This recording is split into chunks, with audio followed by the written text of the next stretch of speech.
சென்னை நந்தம்பாக்கத்தில் இருக்கக்கூடிய வர்த்தக மையத்தில் முதலமைச்சர் அவர்களுடைய தன்வரலாறு நூல் வெளியீட்டு விழா நடைபெற இருக்கிறது. அந்த நூல் வெளியீட்டு விழாவிற்காக கேரள முதலமைச்சர் பினராயி விஜயன் அவர்கள் வருகை இருந்திருக்கிறார்கள். அந்த காட்சிகளை நாம் நேரடியாக பார்த்துக் கொண்டிருக்கிறோம்.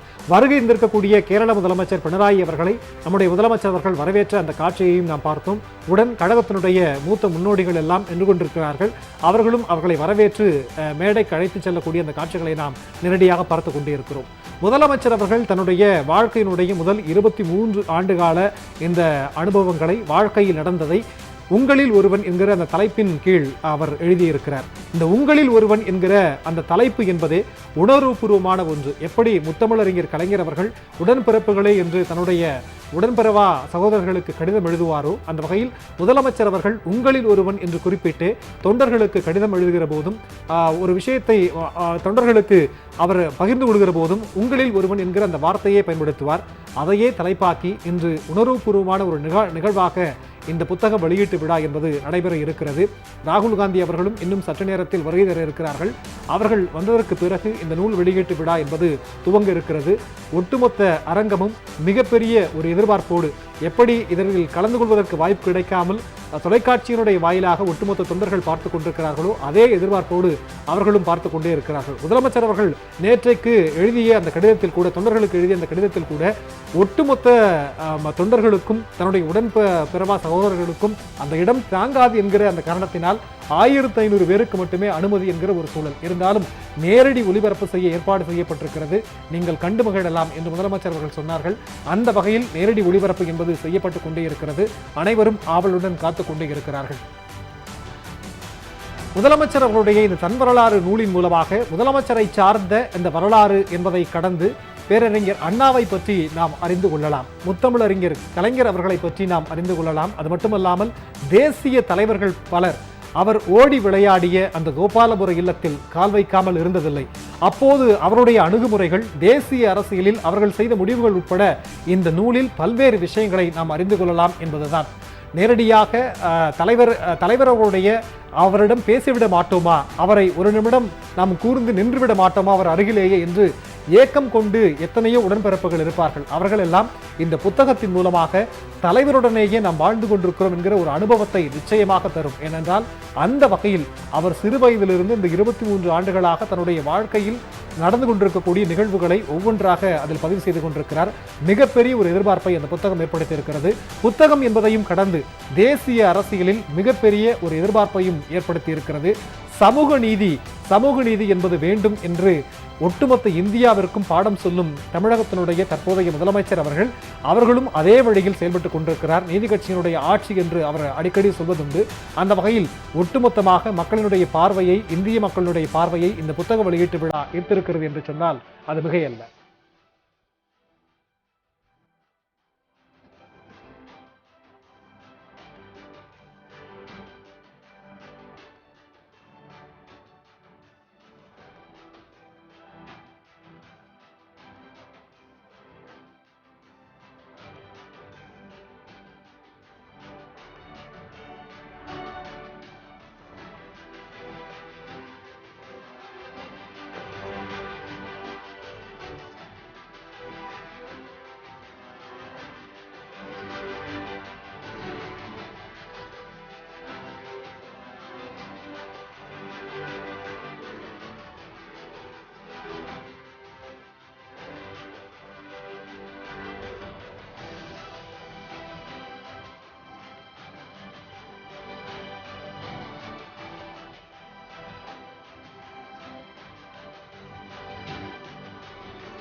திமுக தலைவரின் தமிழ்நாட்டினுடைய முதலமைச்சருடைய முதல் 23 ஆண்டுகால தன்னுடைய அந்த வாழ்க்கை வரலாற்றை தன் வரலாறு நூலாக உங்களில் ஒருவன் என்கிற தலைப்பில் முதலமைச்சர் அவர்கள் எழுதியிருக்கிறார்கள். மிகப்பெரிய ஒரு எதிர்பார்ப்பை ஏற்படுத்தி இருக்கிறது. திமுக தொண்டர்கள் என்பதை கடந்து தமிழ்நாட்டு மக்களினுடைய எதிர்பார்ப்பையும் இந்த புத்தகம் பெற்றிருக்கிறது என்று சொன்னால் அது மிகையல்ல. எல்லோரும் ஆச்சரியப்படுகிற அளவிற்கு ஆட்சி நடத்தி கொண்டிருக்கக்கூடிய, சமூக நீதியை ஒட்டுமொத்த இந்தியாவிற்கும் பறைசான்றிற்கு கொண்டிருக்கக்கூடிய முதலமைச்சர் அவர்கள் தன்னுடைய 23 ஆண்டு காலத்தில் என்னவெல்லாம் செய்திருப்பார், இந்த கொள்கை எப்படி அவர் மனதிற்குள் பதிந்திருக்கும் என்கிற அந்த ஒரு கேள்வி என்பது திமுக காரர்களுக்கு மட்டுமல்ல, ஒட்டுமொத்த மக்களின் இருக்கக்கூடிய ஒரு கேள்வி. அந்த கேள்விகளுக்கெல்லாம் ஒரு விடையாக பதிலாக உங்களில் ஒருவன் புத்தகம் இருக்கும் என்று சொன்னால் அது மிகையல்ல. ஒரு அரசியல் தலைவர் சிறு வயதிலிருந்தே அந்த கொள்கை கொடியை ஏந்தியவர் என்று சொன்னால் நிறைய அனுபவங்கள் இருக்கும். அவருடைய அனுபவங்கள் வாயிலாக அடுத்த தலைமுறை என்பது இந்த கழகத்தினுடைய கொள்கைகளை பற்றி மிக எளிதாக தெரிந்து கொள்ள முடியும், புரிந்து கொள்ள முடியும். அது மட்டுமல்லாமல் அவர் தன்னுடைய கைப்பட எழுதியிருக்கிறார். முதலமைச்சர் அவர்களை பற்றி, திமுக தலைவர் அவர்களை பற்றி ஏற்கனவே மற்ற எழுத்தாளர்கள் எல்லாம் நூல்கள் எழுதியிருக்கிறார்கள். அவரை பற்றியான அந்த நூல்கள் எல்லாம் வெளிவந்திருக்கிறது. இருந்தாலும் கூட தன் வரலாறை அவர் கைப்படவே எழுதியிருப்பதனால் முதலமைச்சர் அவர்களை பற்றி அறியாதவர்களுக்கு இந்த நூல் அறிந்து கொள்வதற்கான ஒரு வாய்ப்பு. முதலமைச்சர் அவர்களை பற்றி ஏற்கனவே தெரிந்தவர்களுக்கு இன்னும் அதிகமாக புரிந்து கொள்வதற்கான ஒரு வாய்ப்பாக இருக்கும் என்று சொன்னால் அது மிகையல்ல. கிட்டத்தட்ட ஆயிரக்கணக்கான பார்வையாளர்கள் மிகப்பெரிய ஒரு எதிர்பார்ப்புடன் அங்கே காத்து கொண்டிருக்கக்கூடிய காட்சிகளை நாம் பார்க்கிறோம். இந்த எண்ணிக்கை என்பது அந்த அரங்கில் கூடியிருப்பவர்கள் மட்டும்தான். ஆனால் ஒட்டுமொத்த தமிழ்நாட்டிலும் காணொலி வாயிலாக நேரடியாக இந்த புத்தக வெளியீட்டு விழாவிற்காக கண்களை அகல விரித்து காத்து கொண்டே இருக்கிறார்கள்.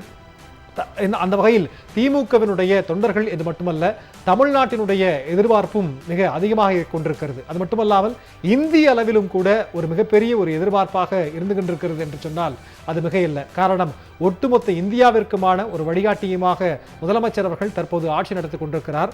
அவருடைய ஒவ்வொரு செயல்பாடும் என்பதும் மாநில எல்லைகளை கடந்தும் பாராட்டப்பட்டு கொண்டிருக்கிறது. அவருடைய அந்த வாழ்க்கையில் என்னவெல்லாம் நிகழ்ந்தது என்பதை தெரிந்து கொள்வதற்காக தமிழறியாத மற்ற மாநிலத்தவரும் மிகப்பெரிய ஒரு ஆவலோடு காத்துக் கொண்டே இருக்கிறார்கள். அந்த வகையில் ஒட்டுமொத்த இந்தியாவிலிருந்தும் இந்தியாவை ஒவ்வொரு மாநிலத்தையும் பிரதிநிதித்துவப்படுத்துகிற முக்கியமான தலைவர்கள் எல்லாம் இந்த விழாவிற்கு வருகை தர இருக்கிறார்கள். குறிப்பாக ஜம்மு காஷ்மீர் மாநிலத்தினுடைய முன்னாள் முதலமைச்சர் உமர் அப்துல்லா அவர்களும் வருகின்றிருக்கிறார்கள். கேரள மாநிலத்தினுடைய முதலமைச்சர் பினராயி விஜயன் அவர்களும் வருகின்றிருக்கிறார்கள். பீகார் மாநிலத்தினுடைய சட்டமன்ற எதிர்க்கட்சி தலைவர் தேஜஸ்வி யாதவ் அவர்களும் வருகின்றிருக்கிறார்கள். இந்த சூழலில் இந்த புத்தகத்தை வெளியிட்டு வாழ்த்துறை வழங்குவதற்காக, தலைமுறை ஆற்றுவதற்காக ராகுல் காந்தி அவர்களும் டெல்லியிலிருந்து சென்னைக்கு பயணித்து வந்திருக்கிறார். இன்னும் சற்று நேரத்தில் அந்த கூட்ட அரங்கிற்கு அவர் வருகை தர இருக்கிறார். அவர் வருகின்றவுடன் இந்த புத்தக வெளியீட்டு விழா என்பது நடந்தேற இருக்கிறது.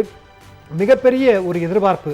திமுக தலைவர் அவருடைய அந்த குழந்தை பருவம் என்பது எப்படி இருந்திருக்கும், அவர் பள்ளி காலங்களில் எப்படியெல்லாம் செயல்பட்டு இருப்பார், அவருடைய பெயரினுடைய காரணமாகவே ஸ்டாலின் என்கிற அந்த பெயரின் காரணமாகவே ஒரு பள்ளியில் இடம் கிடைக்காம போன வரலாறு என்பதெல்லாம் நமக்கு தெரியும். அதனையும் கடந்து இன்னொரு பள்ளியில் அவர் சேர்ந்து படித்தது, பிறகு கல்லூரிக்கு அவர் செல்லக்கூடிய அந்த காலம், கல்லூரி செல்ல கூடிய அந்த காலத்திற்கு முன்பாகவே ஒரு முடிதிருத்தும் கடையிலேயே திமுகவினுடைய இளைஞர் அமைப்பை கோபாலபுரத்தில் ஆரம்பித்தவர் அவர், திமுக தலைவர் அவர்கள். அந்த இப்படி மேம்போக்காக அங்கொன்றும் இங்கொன்றுமாக தெரிந்த வரலாறு என்பது ஒட்டுமொத்தமாக அவர் சொல்லவே, அவர் அருகிலிருந்து நம்மிடம் சொல்வது போன்றவே ஒரு மிகப்பெரிய ஒரு வாய்ப்பை இந்த புத்தகம் வழங்கும் என்று சொன்னால் அது மிகையில்லை. அதே எதிர்பார்ப்போடு அங்கிருக்க அத்தனை சிறப்பு விருந்தினர்களும் பார்வையாளர்களும் காத்து கொண்டே இருக்கிறார்கள். இன்னும் சற்று நேரத்தில் இந்த விழா என்பது தொடங்கி நடக்க இருக்கிறது. ராகுல் காந்தி அவர்கள் இன்னும் சற்று நேரத்தில் விழா மேடைக்கு வர இருக்கிறார்கள்.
திமுக தலைவர் தமிழ்நாட்டினுடைய முதலமைச்சர் மு.க.ஸ்டாலின் அவர்கள் பிறந்த 1953 முதல் 76 வரையிலான 23 ஆண்டு கால காலகட்டத்தில் தன்னுடைய வாழ்க்கையில் என்னவெல்லாம் நடந்தது என்று தன்னுடைய கைப்பட சுயசரிதையாக பதிவு செய்திருக்கக்கூடிய முதலமைச்சர் அவர்களுடைய தன் வரலாற்று நூல் தான் உங்களில் ஒருவன். அந்த உங்களில் ஒருவன் நூலினுடைய முதல் பாகம் என்பது இன்னும் சற்று நேரத்தில் வெளியிட இருக்கிறார்கள்.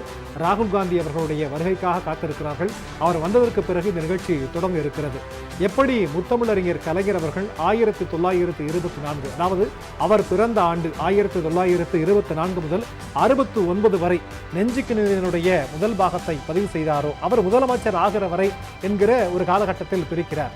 ஆனால் நம்முடைய தற்போதைய தலைவர் அவர்களோ 1953 முதல் மிசாவில் கைது செய்யப்பட்ட 76 வரையிலான இந்த காலகட்டத்தை முதலமைச்சர் அவர்கள் பதிவு செய்திருக்கிறார்கள்.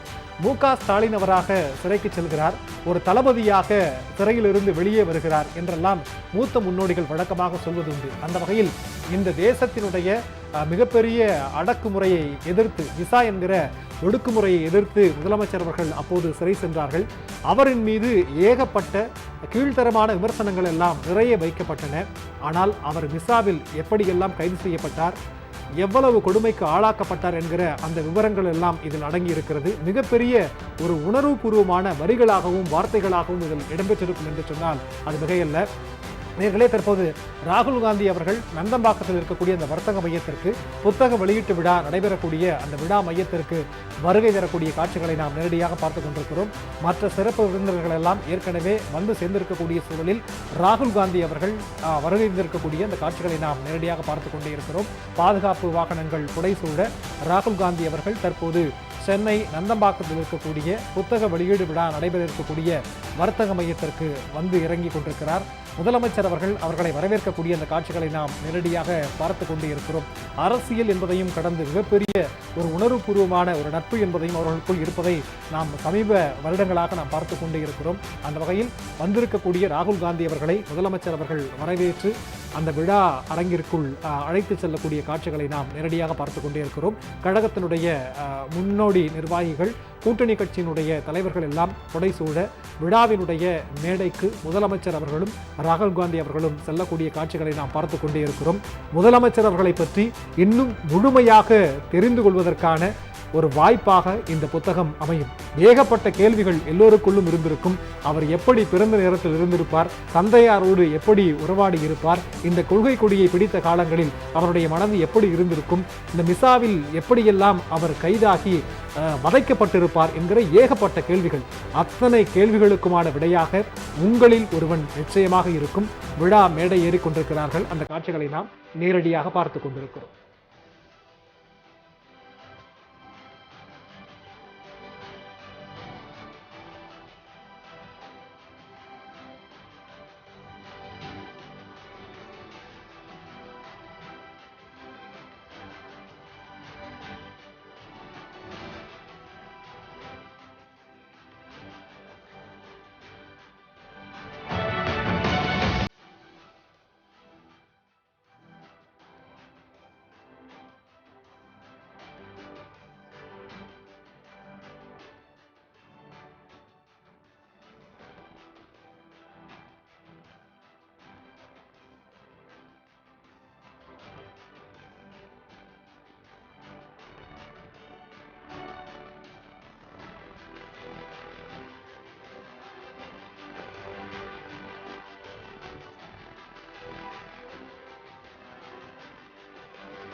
முதலமைச்சர் அவர்களுடைய முதல் 23 ஆண்டுகால தன்னுடைய இந்த வாழ்க்கை அனுபவங்களை உங்களில் ஒருவன் என்கிற அந்த தலைப்பின் கீழ் தன் வரலாறு நூலாக பதிவு செய்திருக்கிறார். மிகப்பெரிய ஒரு எதிர்பார்ப்பை ஏற்படுத்தியிருக்கிறது.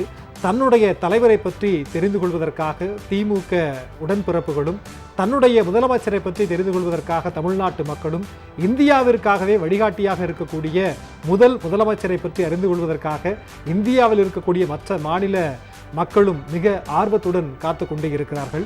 அந்த 23 ஆண்டு காலத்தில் அவருடைய குழந்தை பருவத்தினுடைய செயல்பாடுகள், கொள்கை கொடியை கையில் ஏந்தியது, கல்லூரி கால நினைவுகள், அது மட்டுமல்லாமல் கொடுமையான அந்த மிசா காலகட்டத்தில் கைது செய்யப்பட்டது, கைது செய்யப்பட்டதற்கு பிறகு அவர் அனுபவித்த அந்த இன்னல்கள், இப்படி 23 ஆண்டுகால வரலாற்றை பற்றி அறிந்து கொள்வதற்கான மிகப்பெரிய எதிர்பார்ப்போடு அங்கே பார்வையாளர்கள் வரிசையில் காத்திருக்கிறார்கள். திமுகவினுடைய முன்னோடிகள், தமிழ்நாட்டு அமைச்சரவையே அங்கு கூடியிருப்பதை நம்மால் பார்க்க முடிகிறது.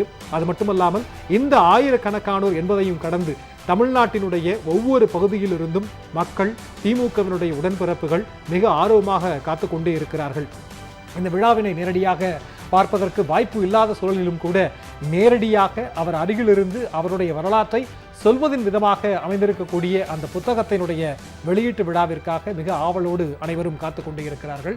முத்தமிழறிஞர் தன்னுடைய வாழ்க்கை வரலாற்றை 6 பாகங்களாக நெஞ்சுக்கு நீதி என்கிற அந்த தலைப்பின் கீழ் எழுதியிருந்தார். அதே வகையில் எதிர்பார்ப்பை இன்னும் கூட்டுகிற விதமாக உங்களில் ஒருவன் என்று முதலமைச்சர் அவர்கள் தன்னுடைய முதல் தன் வரலாறு நூலை முதல் பாகமாக வெளியிடுகிறார். ஒரு புத்தக வெளியீட்டு விழா என்பதையும் கடந்து தேசிய அளவில் ஒரு அரசியல் ரீதியான ஒரு முக்கியத்துவம் வாய்ந்த விழாவாகவும் இந்த விழா பார்க்கப்பட்டு கொண்டே இருக்கிறது. ராகுல் காந்தி அவர்கள் இந்த புத்தகத்தை வெளியிடுவதற்காக தனி விமானத்தில் சென்னை வந்திருக்கிறார். அவரும் இந்த அரங்கத்திற்கு வருகின்றிருக்கிறார்கள். இன்னும் சற்று நேரத்தில் விழா என்பது தொடங்க இருக்கிறது. இந்த தலைப்பு என்பதே ஒரு உணர்வுபூர்வமான ஒரு தலைப்பாக மாறியிருக்கிறது. எப்படி முத்தமிழறிஞர் கலைஞர் அவர்கள் உடன்பிறப்புகளை என்று கடிதம் எழுதுவாரோ, அதே வகையில் முதலமைச்சர் அவர்கள் உங்களில் ஒருவன் என்று அந்த எழுதுகிற கடிதம் என்பது உணர்வுபூர்வமாக அத்தனை பேரையும் ஒன்று சேர்க்கக்கூடிய ஒரு வார்த்தை. அதே வார்த்தையிலேயே முதலமைச்சர் அவர்கள் இப்படியான தன்னுடைய புத்தகத்திற்கு தலைப்பாக வைத்திருக்கிறார். அந்த புத்தகத்தில் என்ன விஷயங்கள் எல்லாம் இடம்பெற்றிருக்கும் என்று ஒவ்வொரு மக்களும் மிக ஆவலுடன் காத்து கொண்டிருக்கக்கூடிய ஒரு விஷயமாக மாறியிருக்கிறது. எப்போது வெளியிடுவார்கள், எப்போது அது கையில் வாங்கி நம்மால் படிக்க முடியும் என்கிற ஒரு ஏக்கமும் அவர்களுக்குள்ளும் இருந்து கொண்டே இருக்கிறது. ஒரு தன்னிகரற்ற தலைவர் என்பவர் தன்னுடைய வாழ்க்கையில் நடந்த அந்த விஷயங்களை ஒரு வரலாற்று ஆவணமாக புத்தகத்தில் பதிவு செய்கிற போது தன்னுடைய வாழ்க்கையில் என்ன நடந்தது என்பதை சொல்வதற்கு மட்டுமல்ல, அடுத்த தலைமுறை என்பது எப்படி இருக்க வேண்டும், அடுத்த தலைமுறைக்கு எப்படி உந்து சக்தியாக இருக்க வேண்டும் என்கிற ஒரு உத்வேகத்தையும் இந்த புத்தகம் கொடுக்கும் என்று சொன்னால் அது மிகையல்ல. தலைவர் ஸ்டாலின் அவர்களை பற்றி அறிந்து கொள்பவர்கள் இன்னும் அதிகமாக அறிந்து கொள்வதற்கான ஒரு வாய்ப்பு இந்த புத்தகத்தின் மூலமாக இருக்கிறது. தற்போது விழா மேடைக்கு முதலமைச்சர் அவர்களோடு ராகுல் காந்தி அவர்கள் வரைந்திருக்கக்கூடிய இந்த காட்சிகளை நாம் நேரடியாக பார்த்து கொண்டே இருக்கிறோம். இன்னும் சற்று நேரத்தில் நாம் அனைவரும் ஆவலுடன் எதிர்பார்க்கக்கூடிய அந்த புத்தக வெளியீட்டு விழா என்பது நடைபெற இருக்கிறது. ஒட்டுமொத்த சிறப்பு விருந்தினர்களும் நேரடியாக விழா மேடைக்கு வருகை தரக்கூடிய காட்சிகளை நாம் பார்த்துக் கொண்டிருக்கிறோம். பார்வையாளர்கள் அனைவரும் எழுந்து நின்று அவர்களுக்கு வணக்கம் செலுத்துகிறார்கள், மரியாதை செலுத்துகிறார்கள். இன்னும் சற்று நேரத்தில் நாம் ஆவலுடன் எதிர்பார்க்கக்கூடிய அந்த விழா என்பது தொடங்க இருக்கிறது.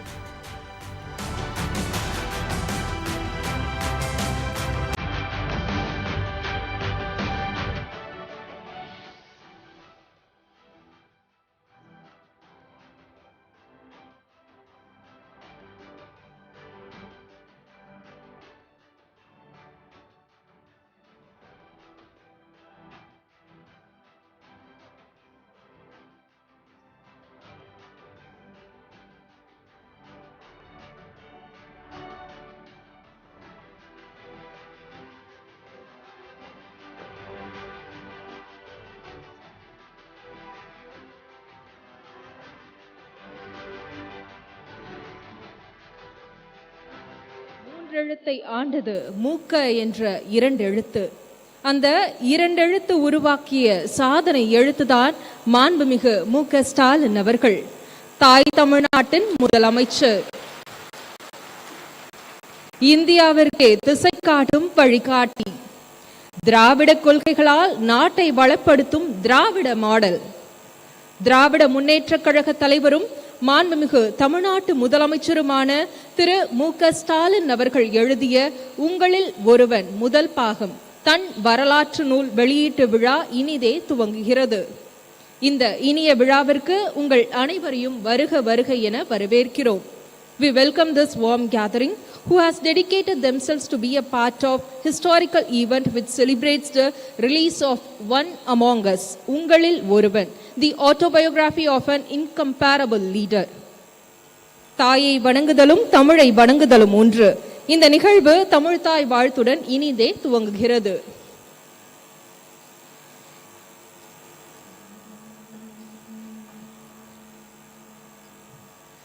நீராறும் கடலுடுத்த நிலமடந்தை கெழிலொழுகும் சீராறும் வதனமென திகழ்பரத கண்டமிதில்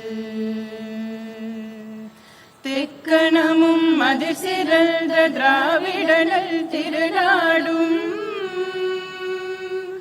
தக்க சிறு பிறைநுதலும் தரித்தனரும் திலகமுமே அத்திலக வாசனை போல் அனைத்துலகும் இன்பமுற எத்திசையும் புகழ் வணக்க இருந்த பெரும் தமிழனகே தமிழனகே உன் சீரிழமை திரும்பியந்த செயல் மறந்து வாழ்த்ததுமே வாழ்த்ததுமே வாழ்த்ததுமே. தமிழ்நாடு அரசு இசைக்கல்லூரி மாணவிகளுக்கு மனமார்ந்த நன்றிகள். இருந்த இடத்திலிருந்தே இந்தியாவின் அடுத்த கட்டத்தை முடிவு செய்த முத்தமிழறிஞர் கலைஞரின் மகன் ஒட்டுமொத்த இந்தியாவையும் தன்னை திரும்பி பார்க்க வைத்துள்ளார். நம் தலைவருக்காய் இங்கு குழுமி உள்ள அகில இந்திய தலைவர்கள் முதல் கடைக்கோடி தொண்டர்கள் வரை அனைவரையும் வரவேற்க இவரே பொருத்தமானவர். கழகத்தின் மகளிர் அணி செயலாளரும் நாடாளுமன்றத்தில் நிமிர்ந்து நின்று ஒலிக்கும் நாடாளுமன்ற திமுக குழு துணைத் தலைவருமான திருமிகு கனிமொழி கருணாநிதி அவர்களை வரவேற்புரையாற்ற அன்புடன் அழைக்கிறோம். We welcome திருமிகு Kanimozhi Karunanidhi MP, the one who voice out for South in Parliament, to address the gathering and deliver welcome address. கொடையளி செங்கோல் குடியோம்பல் நான்கும் உடையனாம் வேந்தற்கு ஒளி என்கிறது குறள். கொடை, கருணை, நீதி தவறாமை, மக்களை பாதுகாத்தல், இவை நான்கும் உடைய அரசன் வேந்தர்களுக்கு ஒளி போன்றவன். அப்படி ஒரு தலைவராக, முதலமைச்சராக தமிழகத்தை முன்னடத்தும் கழகத் தலைவர் அண்ணன் தளபதி அவர்களே, சுயமரியாதை, சமூக நீதி, மாநில சுயாட்சி, மத நல்லிணக்கம், மாநில அடையாளம், மொழி உரிமை என்று பேசும் தலைவர், திராவிட இயக்கத்தின் குரலாக ஒலிக்கும் தேசிய தலைவர் திரு ராகுல் காந்தி அவர்கள், பாஜகவின் தலைமையிலான ஒன்றிய அரசு இரண்டு இந்தியாக்களை உருவாக்குகிறது. ஒன்று பணக்காரர்களின் இந்தியா, இன்னொன்று ஏழைகளாகவே வைத்திருக்கும் இந்தியா என்று பாராளுமன்றத்தில் முழங்கிய நவீன இந்தியாவின் நம்பிக்கை குரல். A man who loves to learn, a global citizen, national leader and a Tamil at heart. This is as good as it can get. Happy to welcome through Rahul Gandhi. காழ்ப்பு, மத உணர்வுகள், பெண் அடிமைத்தனம் என்று எதிரிகள் எதை கொண்டு வந்து விதைத்தாலும் அதை சமூக நீதி, வளர்ச்சி, பாசாங்கற்ற எளிமை, யதார்த்தம் என்ற ஒளி கதிர்களால் வீழ்த்தி கேரள மாநிலத்தில் இரண்டாம் முறையாக ஆட்சி பீடத்தில் அமர்ந்திருக்கும் முதல்வர் பினராயி விஜயன் அவர்கள். பெரியாரின் அனைத்து சாதியினரும் அர்ச்சகராகலாம் என்ற கனவை கேரளத்திலும் நிஜமாக்கிய முதல்வர், சபரிமலை சர்ச்சையிலே கொஞ்சமும் விட்டு கொடுக்காத தலைவர், கேரள முதல்வர் அவர்களை வரவேற்பதில் பெருமை அடைகிறேன். தலைவர் கலைஞரின் நண்பர், காஷ்மீரத்தின் சிங்கம் ஷேக் அப்துல்லா அவர்களின் பேரன், தலைவரின் அன்புக்குரிய மரியாதைக்குரிய ஃபரூக் அப்துல்லா அவர்களின் மகன், முன்னாள் முதல்வர் உமர் அப்துல்லா,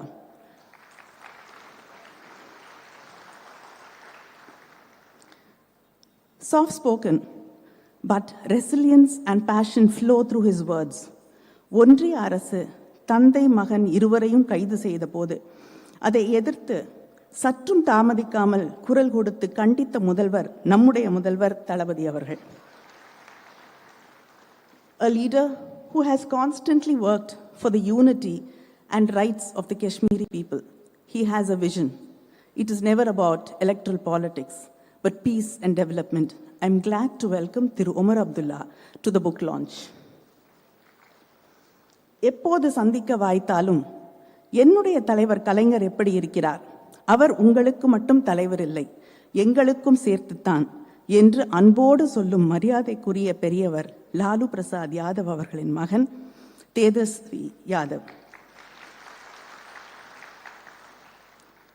அவர்கள் துணை முதல்வராக முத்திரை பதித்தவர். மதவாத சக்திகளை எதிர்க்கும் பிற்படுத்தப்பட்ட மக்களின் இளம் தலைவர், பிரபலமான கிரிக்கெட் வீரர். Cricket's loss is the nation's gain. Even before the Tamil Nadu Assembly election results were out, he confidently tweeted his congratulations to our leader. Happy to welcome Thiru Tejasvi Yadav, son of Bihar.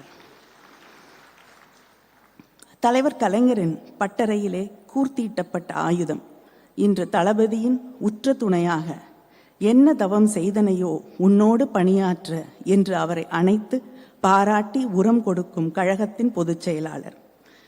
எங்களை எல்லாம் சிறுவயது முதல் விரல் பிடித்து வழிநடத்தும் விழா தலைவர். தலைவர் கலைஞரின் எத்தனையோ புத்தக நிகழ்ச்சிகளில் பங்கேற்று உரையாற்றியவர். இன்று அண்ணன் தளபதியின் புத்தக மேடையில் அவரை வாழ்த்துகிறார். நீர்வளத்துறை அமைச்சர் அவர்களை வரவேற்கிறேன். முதல்வர் அண்ணன் தளபதியின் அரசியல் பயணத்தில் அவரது இடுக்கண் களையும் கரம், இளமைக்கால நண்பர், அண்ணனின் அன்பையும் நம்பிக்கையையும் பெற்றவர். தலைவர் கலைஞரின் துரும்பளவும் அசைக்க முடியாத உடன்பிறப்பு, கழக பொருளாளர், பாராளுமன்றத்திலே எங்களை வழிநடத்தும் அண்ணன் TRB அவர்களையும் வரவேற்கிறேன். தமிழ் மக்களை தன் தமிழால், பாடல்களால், கவிதை வரிகளால், கதைகளால், இலக்கிய பணிகளால் கட்டுண்டு கிடக்கச் செய்திருக்கும் பத்மபூஷன் கவி பேரரசு வைரமுத்து அவர்கள். தலைவர் கலைஞரிடத்தில் கொண்டிருந்த அன்பும் நட்பும் அளப்பரியது. அதுபோல அண்ணன் தளபதியின் நன்மதிப்பிற்கும் பேரன்பிற்கும் சொந்தக்காரரான அவரையும் வரவேற்கிறேன். சுயமரியாதைக்காரர், பெரியாரியவாதி, தமிழ் திரையுலகில் பகுத்தறிவு கருத்துக்களை பேசும் சிந்தனையாளர், நம் கண்முன்னால் ஐயா தந்தை பெரியாரை கொண்டு வந்து நிறுத்தியவர் நடிகர் சத்யராஜ் அவர்களை வரவேற்பதில் பெருமகிழ்ச்சி. இளைஞரணி செயலாளர், சட்டமன்ற உறுப்பினர் உதயநிதி அவர்களை வரவேற்கிறேன். தொடர்ந்து நீட் ஒழிப்பிற்காக குரல் கொடுத்து களமாடக்கூடிய அவரது நெஞ்சுக்கு நீதியிலும் அந்த குரல் தொடர்ந்து ஒலிக்கட்டும்.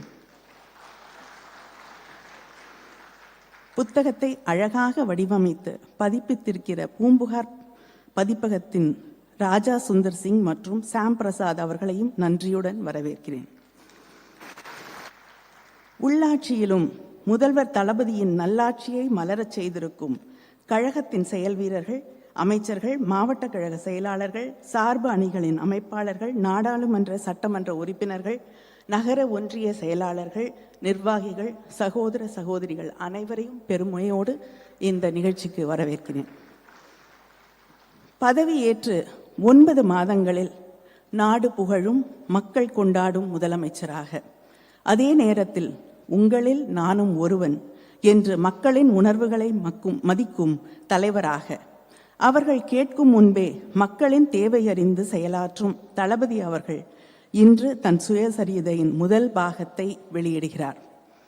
எப்படி தலைவர் கலைஞரின் நெஞ்சுக்கு நீதி ஒரு தலைமுறையின் அரசியல் பதிவாக இருந்ததோ அதுபோலவே இதுவும் தான் சுவாசித்த அரசியல் காற்றை இந்த புத்தகத்தின் வழியே உங்களில் ஒரு இளைஞராக நம்முடைய தளபதி அவர்கள் பகிர்ந்து கொள்கிறார்கள். அந்த புத்தகத்தின் மொழி நடையும் ஒரு இளைஞனின் துள்ளலோடு தன்னை சுற்றியுள்ள அரசியல் ஆசான்களை உள்வாங்கும் ஆச்சரியத்தோடு எழுதப்பட்டிருக்கிறது. தான் சந்தித்த மனிதர்கள், தலைவர்கள் தொடங்கி தலைவரின் செயலாளர் அண்ணன் சண்முகநாதன் செயல்மணி வரை அவர் யாரையும் மறக்கவில்லை. மிசா கைதியாக சிறை செல்லும் வரை நீளும் இந்த புத்தகம் ஒரு அரசியல் ஆவணம். அதே நேரத்தில் தன்னை செதுக்கிக் கொண்ட ஒரு சிற்பியின் கதை. அரசியல் மேடையாகட்டும், மனிதர்களாகட்டும், எல்லாவற்றிலிருந்தும் தான் கற்றுக்கொண்ட பாடங்களை அவர் நம்மோடு இந்த புத்தகத்தின் வழியாக பகிர்ந்து கொள்கிறார். வாழ்க்கையிலிருந்து கற்றுக்கொள்பவனே தலைவனாகிறான். ஒவ்வொரு பக்கத்திலும் தலைவர் கலைஞரை பற்றிய புதிய செய்திகள். நாமும் புத்தகத்தில் ஒருவராகி விடுகிறோம். ஆயிரம் ஆயிரம் கண்கள் இருக்கும் இந்த அரங்கில் இதையெல்லாம் பார்த்து பெரிதுவக்கும் 2 கண்களை தேடுகிறேன். உங்களை வாரி அணைத்து உச்சி முகர்ந்து வாழ்க உன் பணி ஸ்டாலின் என்று கரகரத்த குரலில் கொஞ்சம் அப்பாவை தேடுகிறேன். அவர் இல்லை, ஆனால் இங்கிருக்கும் அவரது உடன்பிறப்புகள் அனைவரது முகத்திலும்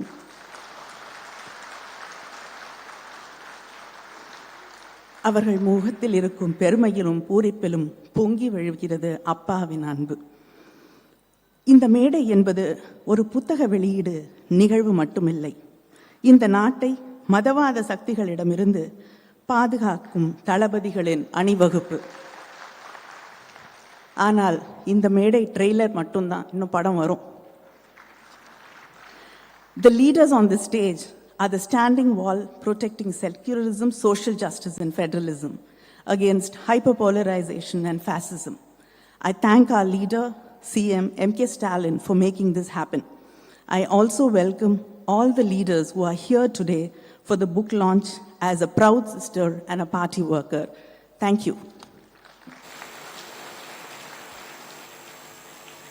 நிகழ்ச்சி மிக்க இந்த தருணத்தில் விழாவில் பங்கேற்றுள்ள விருந்தினர்களுக்கு விழா குழுவின் சார்பில் சிறப்பு செய்ய திராவிட முன்னேற்றக் கழகத்தின் இளைஞரணி செயலாளரும் சட்டமன்ற உறுப்பினருமான திரு உதயநிதி ஸ்டாலின் அவர்களை அன்புடன் அழைக்கிறோம். Thiru Udhayanidhi Stalin will felicitate the guests in the dais.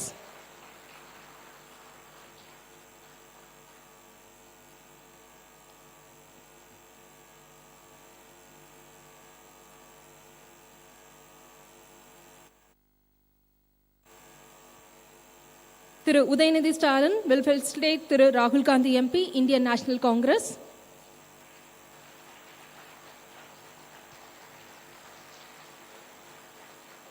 Thiru Udhayanidhi Stalin will felicitate Honorable Chief Minister of Kerala Thiru Pinarayi Vijayan.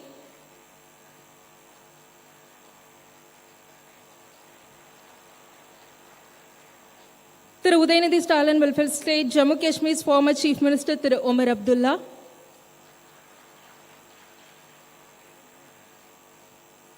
Thiru Udhayanidhi Stalin honors opposition leader of Bihar Legislative Assembly திரு தேஜஸ்வி.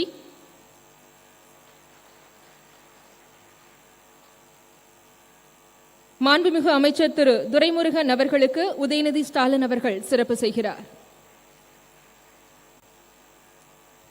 நாடாளுமன்ற திமுக குழு தலைவர் திரு TR பாலு MP அவர்களுக்கு திரு உதயநிதி ஸ்டாலின் அவர்கள் சிறப்பு செய்கிறார். கவி பேரரசு திரு வைரமுத்து அவர்களுக்கு சிறப்பு செய்யப்படுகிறது.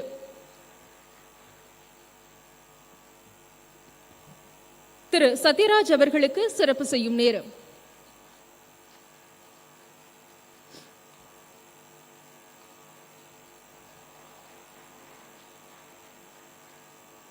திருமிகு கனிமொழி கருணாநிதி அவர்களுக்கு சிறப்பு செய்யப்படுகிறது. பூம்புகார் பதிப்பக உரிமையாளர்கள் திரு ராஜா சுந்தர் சிங் மற்றும் திரு ஷாம் பிரசாத் அவர்களுக்கு சிறப்பு செய்யும் தருணம்.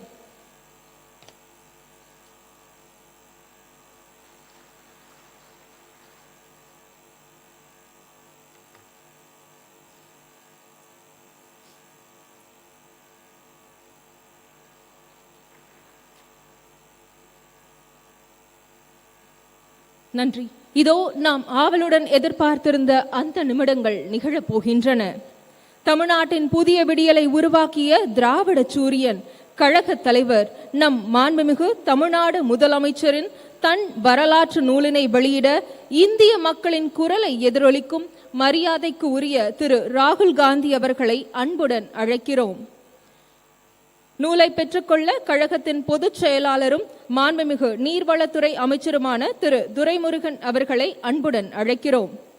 We wholeheartedly welcome Thiru Rahul Gandhi, who always have allowed to Tamil Nadu to release the one among us, Ungalil Oruvan, the autobiography of our Honorable Tamil Nadu Chief Minister.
உங்களில் ஒருவன் முதல் பாகம் தன் வரலாற்று நூல் தற்போது வெளியிடப்பட்டுள்ளது.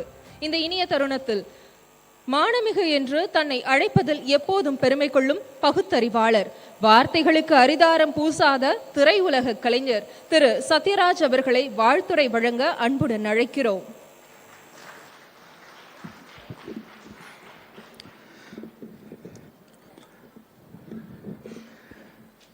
தலைமை தாங்கும் மாண்புமிகு அமைச்சர் அண்ணன் துரைமுருகன் அவர்களே, மாண்புமிகு அமைச்சர் முன்னிலை வகிக்கும் அண்ணன், வயசு இது கரெக்டாக தெரியல, இருந்தாலும் அண்ணன் கூப்பிட்ட, வயசு கம்மியாக இருந்தால் தப்பாக நினச்சிக்காதீங்க, அண்ணன் டிஆர் பால் அவர்களே,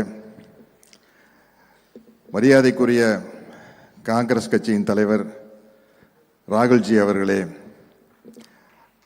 I want to say few words in English. My English is very bad, even though I want to appreciate Rahulji because he gave a tremendous voice for our Tamil people in Parliament. He simply roared like a lion. Uday, correct? Thank you. Because once a person who read Periyar's social justice and Karl Marx's economical justice, he becomes a real human being. Because basically we are all biologically Homo sapiens, that's all. If we want to become a human being, we need humanity in our heart. That will come only if you read Periyar's social justice and Karl Marx's economic justice. Dear Rahulji, in our Dravidian model, especially in Dravida Munnetra Kalagam, we used to call everybody Anna Thambi. So I want to call you my Thambi. Thambi Rahulji, Anna Stalin, Thambi Rahul. That's all. Because this is our Dravidian model culture. I think what I said you understand, I think. This is okay, fine. I am very happy. மரியாதைக்குரிய Kerala CM Pinarayi Vijayan சொல்றதை விட comrade தோழர் பினராயி விஜயன் அவர்கள், நான் ஒரு 4 வருஷத்துக்கு முன்னாடி அங்க நிறைய கேள்வி கேட்டாங்க. கேள்வி கேட்டு எங்க சிஎம் பினராயி விஜயனை பத்தி என்ன நினைக்கிறேன்னு கேட்டாங்க. நான் சொல்றது 4 வருஷத்துக்கு முன்னாடி, அதான் மைண்ட்ல வச்சுங்க. கிடைக்கலையேன்னு ரொம்ப ஆதங்கமா இருக்குது அப்படின்னு எல்லாரும் ரொம்ப அப்ரிஷியேட் பண்ணாங்க. பிடிக்காதவங்க எப்படி 4 பேர் இருப்பாங்கல்ல, அவங்க வந்து அப்படியா அப்படின்னா பினராயி விஜயனை நீங்க பேசாம தமிழ்நாட்டுக்கு கூப்பிட்டு போயிருங்களேன் அப்படின்னா, ஐயோ அவரை தமிழ்நாட்டுக்கு கூப்பிட்டு போயிட்டு இப்படி ஒரு சிஎம் உங்களுக்கு கிடைக்க மாட்டாரே, நீங்க என்ன பண்ணுவீங்க? இதை விட பெஸ்ட் சிஎம் கேரளா கிடைக்காத, நாங்க தமிழ்நாட்டுக்கு கூப்பிட்டு போயிட்டோம். இப்ப தேவையில்லை, நம்ம தளபதி இருக்காரு. போட்டி யாரு சிறந்த முதலமைச்சர் அப்படிங்கிறதுல போட்டி போடுற அளவுக்கு இன்னைக்கு ஒரு சிஎம் நம்மளுக்கு அமைஞ்சிருக்காரு. அது ரொம்ப ரொம்ப மகிழ்ச்சியா இருக்கு. அதே மாதிரி தேஜஸ்வி யாதவ் அவர்கள், பீகார், 32 வயசு தான் ஆகுது. சிங்கிள் லார்ஜஸ்ட் பார்ட்டி இன் பீகார் வந்து அவர் தான் அப்படின்னு கேள்விப்பட்டேன். 100 பிரபலமானவர்கள் இந்தியாவில் வந்து அவர் இருக்காரு, தேஜஸ்வி யாதவ் இருக்காரு. கிரிக்கெட் பிளேயர்னு கேள்விப்பட்டேன். Sir your cricket player, so next election only sixer and boundary done. Okay.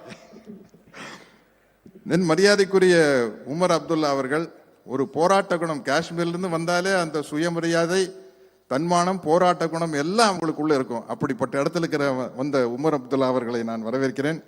கவிப்பேரரசு வைரமுத்து அவர்கள், நல்ல வேலை என்ன முதல்ல இல்லாட்டி அவர் எல்லாம் நல்ல பாயிண்ட் பேசிட்டாரு, நான் எழுதி அவ்வளவு அருமையா பேசுற அவர்கள், இப்படிப்பட்ட ஒரு அற்புதமான தோழர் கனிமொழி அவர்கள், இப்படிப்பட்ட ஒரு அற்புதமான மேடையில் நானும் அமர்ந்திருப்பது எனக்கு மிகவும் பெருமையாக இருக்கிறது. தளபதி அவர்கள் வந்து இந்த உங்களில் ஒருவன் புத்தகத்தை என்கிட்ட கொடுத்து படிக்க சொன்னார். பொதுவாக நான் கொஞ்சம் படிக்காமையே வந்து ஓபி அடிச்சிருவேன்.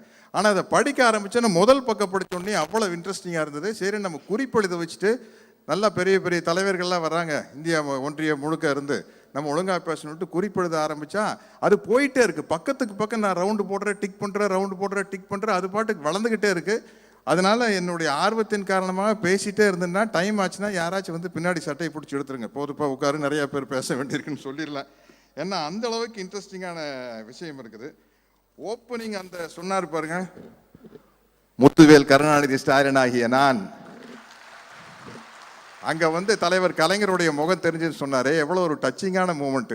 அப்படி ஒரு தலைவர் வந்து அமையவே மாட்டார். எனக்கு இன்னும் சொல்ல போனா, நம்ம இப்போ முதல்வர் ஸ்டாலின் அவர்களோட எனக்கு கலைஞர் கூட தான் நெருக்கமான பழக்கம். ஏன்னா 2 படம் அவர் வசனத்தில் நடிச்சிருந்தேன், பாலைவன ரோஜாக்கள், மண்ணின் மைத்தன், செல்வம் சார் இருக்காரு.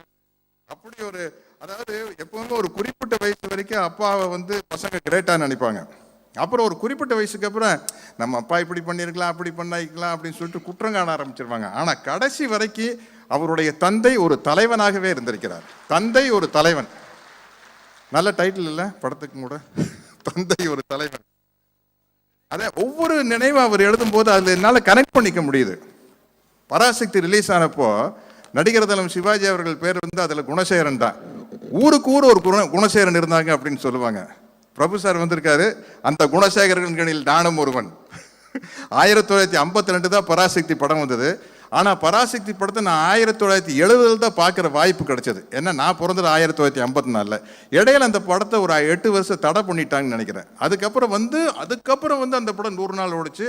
அதனுடைய வசனம் எல்லாம் வந்து ஒரு ரெக்கார்டை மனப்பாடம் பண்ணி, காண வந்த தங்கையை கண்டேன் கண்ணற்ற ஓவியமாக, ஆம் கைம்பண்ணாக அப்படின்னு வசனம் பேசி, அதாவது பராசக்தி வசனத்தை மனப்பாடமா பேசி காட்டுறது வந்து அது ஒரு ரொம்ப பெருமைக்குரிய விஷயம். ஸ்டூடெண்ட்ஸுக்கு நடுவில் பேசி காட்டுறதுங்க வந்து அவ்வளோ ஒரு நல்ல விஷயம். அப்படி சிஎம் பிறந்தது 53 தான் பிறந்திருக்காரு. நல்ல இனிமையான நினைவுகள் எழுதியிருக்காரு பாருங்க. முதல்ல வந்து கலைஞர் அவருக்கு பெரியாருடைய பெயரையும் அண்ணாவுடைய பெயரையும் சேர்ந்து ஐயா துரைன்னு வைக்கணும்னு ஆசைப்பட்டிருக்காரு. ஆனால் அவர் பிறந்தப்போ கரெக்டாக இப்போ ரஷ்யாவில் புரட்சி பெரிய அளவில் நடந்துட்டு இருக்கும்போது ஸ்டாலின் அவர்களுக்கு பெயர் வைக்கணும் அப்படின்னு சொல்லிட்டு ஸ்டாலின் பேர் வச்சிருக்காரு. 5 மாச குழந்தையா இருக்கையில கொண்டு போய் கலைஞர் அவர்கள் சிறையில் இருந்திருக்காங்க. சிறையில் கொண்டு போய் 5 மாச குழந்தையா இருக்கையில காட்டியிருக்காரு. ஒரு தலைவன் எப்படி இருக்குன்னு பாருங்க. அவர் ஸ்டாலின் அவர்கள் பிறந்தப்பவும் ஜெயிலில் இருக்காரு, உதயநிதி பிறந்தப்பவும் ஜெயிலில் இருக்கிறார்.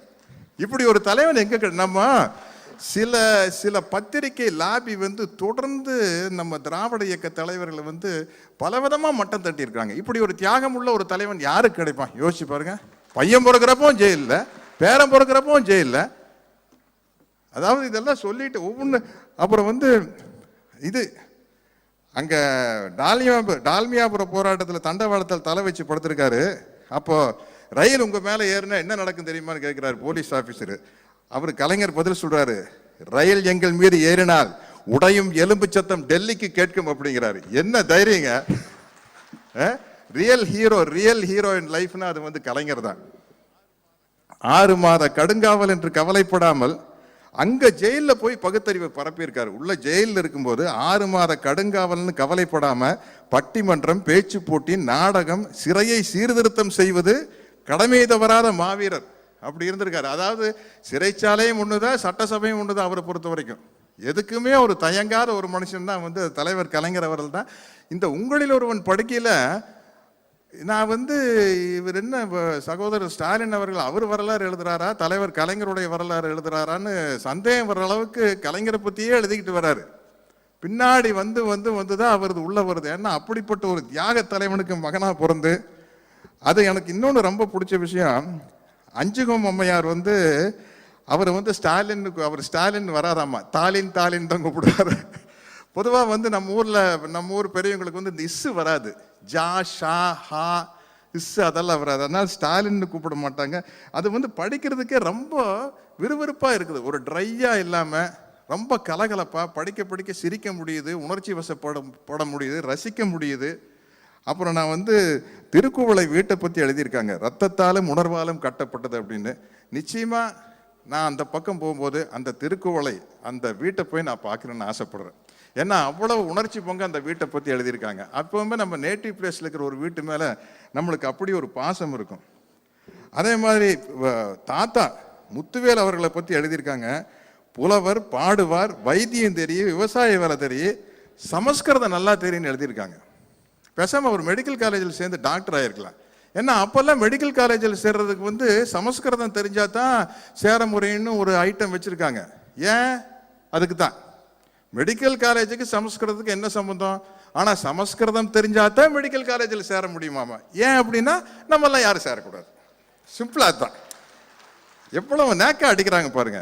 அதை அடித்து உடைச்சது வந்து நீதி கட்சி, ஜஸ்டிஸ் பார்ட்டி ஆட்சிக்கு வந்ததுக்கு அப்புறம் தான் சமஸ்கிருதம் மெடிக்கல் காலேஜ் மருத்துவ படிப்புக்கு சமஸ்கிருதம் தேவையில்லைங்கிற சொல்லி அதை தூக்குனது வந்து அதுதான். இப்படிப்பட்ட வரலாறுகள் வந்து இருந்த ஒரு மாபெரும் இயக்கம் இது. அதே மாதிரி கோபாலபுரம் வீட்டை பற்றி எழுதியிருக்காங்க. நிரந்தர அரசபை, திராவிட இயக்கத்தின் திருச்சபை, திரையுலக கலைஞர்களுக்கு கலைச்சபை. அந்த கலைச்சபையிலே நானும் ஒரு அங்கத்தினர். என்ன பாலைவன ரோஜாக்கள் வந்து செல்வம் சார் இருக்காரு. ஆல்மோஸ்ட் நம்ம கோபாலபுரத்தில் தான் சுற்றி அவர் ஐயா மாறன் அவர்களுடைய வீடு தான் என் வீடு. எல்லாம் கலைஞர் வீட்டு கார் ஷெட்லேருந்து எல்லாம் யூஸ் பண்ணிக்கிட்டோம். எல்லாம் மொத்த லொக்கேஷன் வந்து கோபாலபுரத்துலேயே சுற்றி எடுத்து அது ஒரு பசுமையான நினைவு. அப்படிப்பட்ட ஒரு படத்தில் நடிக்கிற வாய்ப்பு கிடைச்சது. அதே மாதிரி கலைஞர் திருமணத்தை பற்றி எழுதியிருக்காங்க. அது தயாளம்மாவுக்கு அவருக்கு திருமணம் நடந்துட்டு இருக்குது. அந்த வழியாக இந்திய எதிர்ப்பு ஊர்வலம் போயிருக்கு. ஒரு தலைமை இப்படி எல்லாமே அங்கே இருக்க முடியும்? கல்யாணத்துலேருந்து அப்படியே கிளம்பி இந்திய எதிர்ப்பு ஊர்வலத்தில் கலந்துக்கிட்டு போயிட்டாரு. இதெல்லாம் நீங்கள் புத்தகம் படிக்கல தெரியும். அங்கே போனால் இங்கே வந்து திருமண வீட்டில் வந்து மங்கள இசை வாசிச்சுட்டு இருக்கிறாங்க. அங்கே போய் தலைவர் கலைஞர் வந்து பெரியார் வாழ்க, தமிழ் வாழ்க, இந்தி வீழ்கன்னு அங்கே போய் சவுண்ட் விட்டு இருந்திருக்காரு. அதுக்கப்புறம் வந்து ஜாயின் பண்ணிக்கிறாரு. ரஷ்யாவில் ஸ்டாலின் ஆட்சி காலத்தில் வந்து ரஷ்யாவில் இருக்கிற ஸ்டாலினுக்கு நம்ம ஸ்டாலினுக்கு ஒரு கொத்துமை பாருங்க.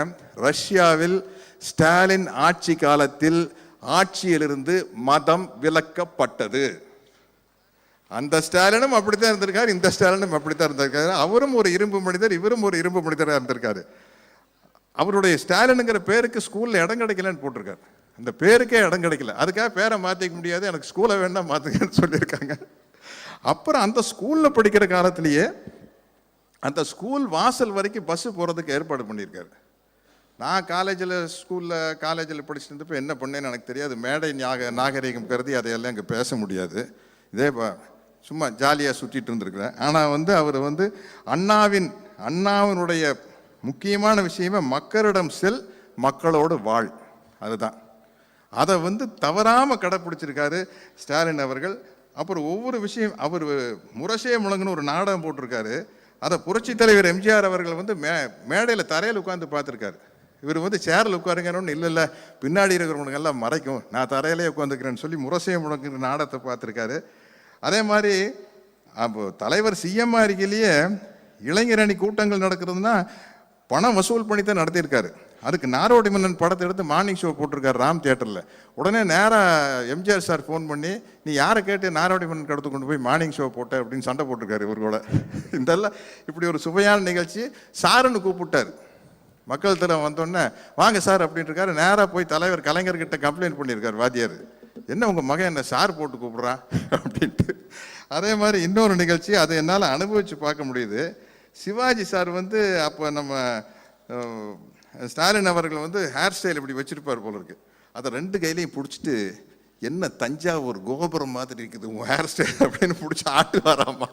அவர் எப்படி ஆட்டுவார்னு எனக்கு தெரியும். அவர் கூட ஒரு வில்லனா ஒரு படத்தில் நடித்த சிரஞ்சீவின்னு ஒரு படத்தினுடைய பேர் சிரஞ்சீவி. அதில் ஒரு சின்ன வில்லன் கேரக்டரு. அங்கே கப்பல்லையே ஷூட்டிங் நடந்தது தலைவா அந்த படம். அதில் நான் வில்லன். அப்போ இதே மாதிரி தாடி வச்சுருந்தேன். ஏதோ வைரத்தையெல்லாம் ஒழிச்சு வச்சுருவேன். சிவாஜி சார் அண்ணன் இப்படி பிடிச்சி வைரங்களையெல்லாம் எங்கடா வச்சுருக்கேன்னு ஆட்டினார். கண்ணில் இருந்து பொல பொல பொல பொலன்னு தள்ளி பிடிச்சி ஒரிஜினல் தாடி தான். அப்புறம் அப்படியே தண்ணி ஒழிச்சு, ஏன்டா வலிக்குதா அப்படின்னு. இல்லைப்பா நல்லா குழுன்னு ஜில்லு இருக்குது. அவர் எவ்வளோ கெட்டியாக அந்த அவர் முடியை பிடிச்சி ஆட்டியிருப்பேன். என்னால் அதை விஷுவல் பண்ணி பார்க்க முடியுது. அது மாதிரி 25 நாட்கள் நான் தீவிர எம்ஜிஆர் ரசிகன். 25 நாட்கள் எம்ஜிஆர் அவர்கள் கூட ஒரே வேனில் பிரச்சாரத்துக்கு போயிருக்காரு. நான் நினைக்கிறேன் அவர் கூட அதே படத்தில் நடித்த சரோஜரே மேடம், ஜெயலலிதா மேடம் கூட 25 நாள் சேர்ந்தா அப்படி சுற்றி இருக்க மாட்டாங்க. இல்லை, அப்போ எல்லாரும் பிஸியாக நடிச்சுட்டு இருந்தாங்க. இல்லை அப்போ காலையில் ஒரு ஷூட்டிங், சாயந்தரம் ஒரு ஷூட்டிங்கு. நான் கேள்விப்பட்டிருக்க டைரக்டர் சங்கர் சார் சொல்லியிருக்கிறாரு, 9 to 1 ஆலயமணி சிவாஜி சாரை வச்சு டைரக்ட் பண்ணுவார், 2 to 9 பணத்தோட்டம் எம்ஜிஆர் சாரை வச்சு டைரக்ட் பண்ணுவார், அடுத்த நாள் ஜெமினி சார் படத்துக்கு போயிடுவார். அப்போ என்னென்னா ஒரு 3-4 நாள் இவங்க எம்ஜிஆர் சாரோட நடிச்சிருந்தா 4 நாள் சிவாஜி சார் கூட நடிப்பாங்க, அப்புறம் ஜெய்சங்கர் சார் கூட. அப்படித்தான் இருந்திருக்கு. 25 நாள் சேர்ந்தா அப்படி அப்போ ஒரு ஷெட்யூலே போட மாட்டாங்க. அப்போ 25 நாளில் ஒரு படத்தையே எடுத்து முடிச்சிருப்பாங்க. என்ன 9 படம் 10 படம் நடிச்சிட்டு இருந்தது.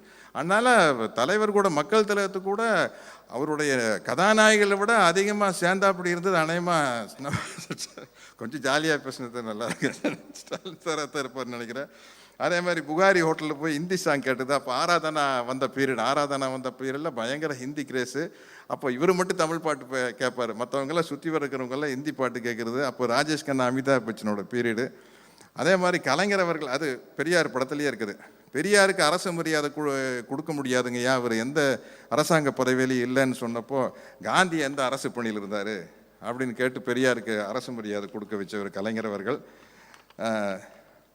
திருமணத்துக்கு போனப்போ, திருமண நிகழ்வுக்கு போனப்போ மாப்பிள்ளை என்ன வேலை பார்க்குறான்னு கேட்டாங்களாமே அம்மா வீட்டில். மாப்பிள்ளை என்ன வேலை பார்க்குறான்னு கேட்டு, என்ன வேலை பார்க்குறாரு? அரசியல் வேலை பார்க்குறாரு, மக்கள் வேலையை பார்க்குறாரு, மக்களுக்கு தொண்டு செய்கிறாரு, வேற என்ன செய்ய முடியும்? அது மாதிரி ரொம்ப இன்ட்ரெஸ்டிங்கான விஷயங்கள். அப்புறம் மிசா பீரியட் நினைவுகளை பற்றி எழுதுறாரு பாருங்க. கிரீடத்தை பற்றி கவலைப்படுபவர் அல்ல, தலையை பற்றி கவலைப்படுபவன். கலைஞர் சொல்றாரு, கிரீடம் தான் அமைச்சரவை, திராவிட முன்னேற்ற கழகம் தான் தலை. எப்படிப்பட்ட ஒரு தலைவன் பாருங்க. அமைச்சரவை ஒரு கிரீடம் தான், எந்த நேரத்தில் கழட்டி வச்சிடலாம். ஆனால் திராவிட முன்னேற்ற கழகம் என்ற இயக்கம் தலை, அதுதான் முக்கியம். கிரீடம் தலை இருந்தால்தான் கிரீடம். அந்த அளவுக்கு ஒரு பற்று கொண்டவர். அப்புறம் மிசால யாரை கைது பண்ணுவாங்களோ அப்படின்னு ஒரு டென்ஷனான சூழ்நிலை இருந்துட்டு இருக்குது. ஐயா கலைஞர் அவர்களை கைது பண்ணுறாப்புங்கிற மாதிரி ஒரு விஷயங்கள் போயிட்டு இருக்கல. நேராக நம்ம தளபதி ஸ்டாலின் அவர்களை கைது செய்கிறாங்க. அப்போ சொல்கிறாரு பாருங்க, அதுதான் ஒரு தலைவன். ஒரு தலைவனே தொண்டனாக இருக்கிறதும் ஒரு தொண்டனே தலைவனாக இருக்கிறதும் அது கலைஞர் தான். தன் மகன் ஸ்டாலின் சிறைக்கு செல்கிறான் என்ற துளி வருத்தம் இல்லை. திமுகவின் தொண்டர்கள், அவர்கள் வீட்டு பிள்ளைகள் சிறை செல்வதை போல ஸ்டாலினும் செல்கிறான். That's all. அவ்வளோதான். ஆயிரக்கணக்கான லட்சக்கணக்கான திமுக தொண்டர்கள் சிறை செல்ற மாதிரி என் பையனும் ஜெயிலுக்கு போறான். இதுக்கு மேல ஒண்ணுமே இல்லை. அப்படிங்கிற அளவுக்கு பேசக்கூடிய ஒரு மனப்பக்குவம் உள்ள ஒரு தலைவர் நம்மளுக்கு கிடைக்கவே முடியாதுங்க. அப்புறம் இந்த மிசா காலகட்டத்தில் உள்ள என்ட்ராகிறத பத்தி எழுதுறாரு. அதே மாதிரி 2வது பாகம் ரொம்ப அவ்வளோ இன்ட்ரெஸ்டிங்காக இருக்குன்னு நினைக்கிறேன். அவ்வளோ இன்ட்ரெஸ்டிங்காக இருக்க போது அதை மட்டுமே படமாக எடுக்கலாம். மிசா பீரியடை மட்டுமே ஒரு படமாக எடுக்கலாம். ஏன்னா காந்தியை கோட்ஸே சுட்டது 9 hours to ராமா அப்படின்ட்டு ஒரு படம் எடுத்தாங்க. வெறும் அந்த ப்ரிப்ரேஷன் டு கில் அப்படிங்கிறது மட்டும்தான் படம். அது மாதிரி இந்த மிசா பற்றி மட்டும் படம் எடுக்கலாம். 2வது பாகம் வந்தோன்னு எடுக்கணும்னு ஆசைப்படுறேன். அதே மாதிரி இந்த இடத்துல ஒரு தீவிர எம்ஜிஆர் ரசிகனாகிய நான், எம்ஜிஆர் ரசிகனாகிய ஸ்டாலின் அவர்களை வாழ்த்துகிறேன். நமது வெற்றியை நாளைய சரித்திரம் சொல்லும். இப்படை தோற்கின் எப்படை வெல்லும். என்னடா சட்டசபை முடிஞ்சிருச்சு, உள்ளாட்சி முடிஞ்சிருச்சு, இப்போ போய் வெற்றியை நாளைய சரித்திரம் சொல்றேன்னு நினைக்காதீங்க. 2023 அதுக்காக சொல்றேன். இந்த மேடை 2023 அந்த மேடையில் அமர வேண்டும் என்று வாழ்த்துகிறேன், ஆசைப்படுகிறேன். நன்றி, வணக்கம். நன்றி ஐயா.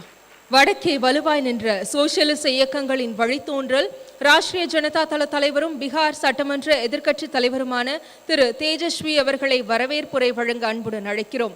We proudly welcome the future of North Indian Socialist Parties, Honorable Thiru Tejashwi to deliver his special address.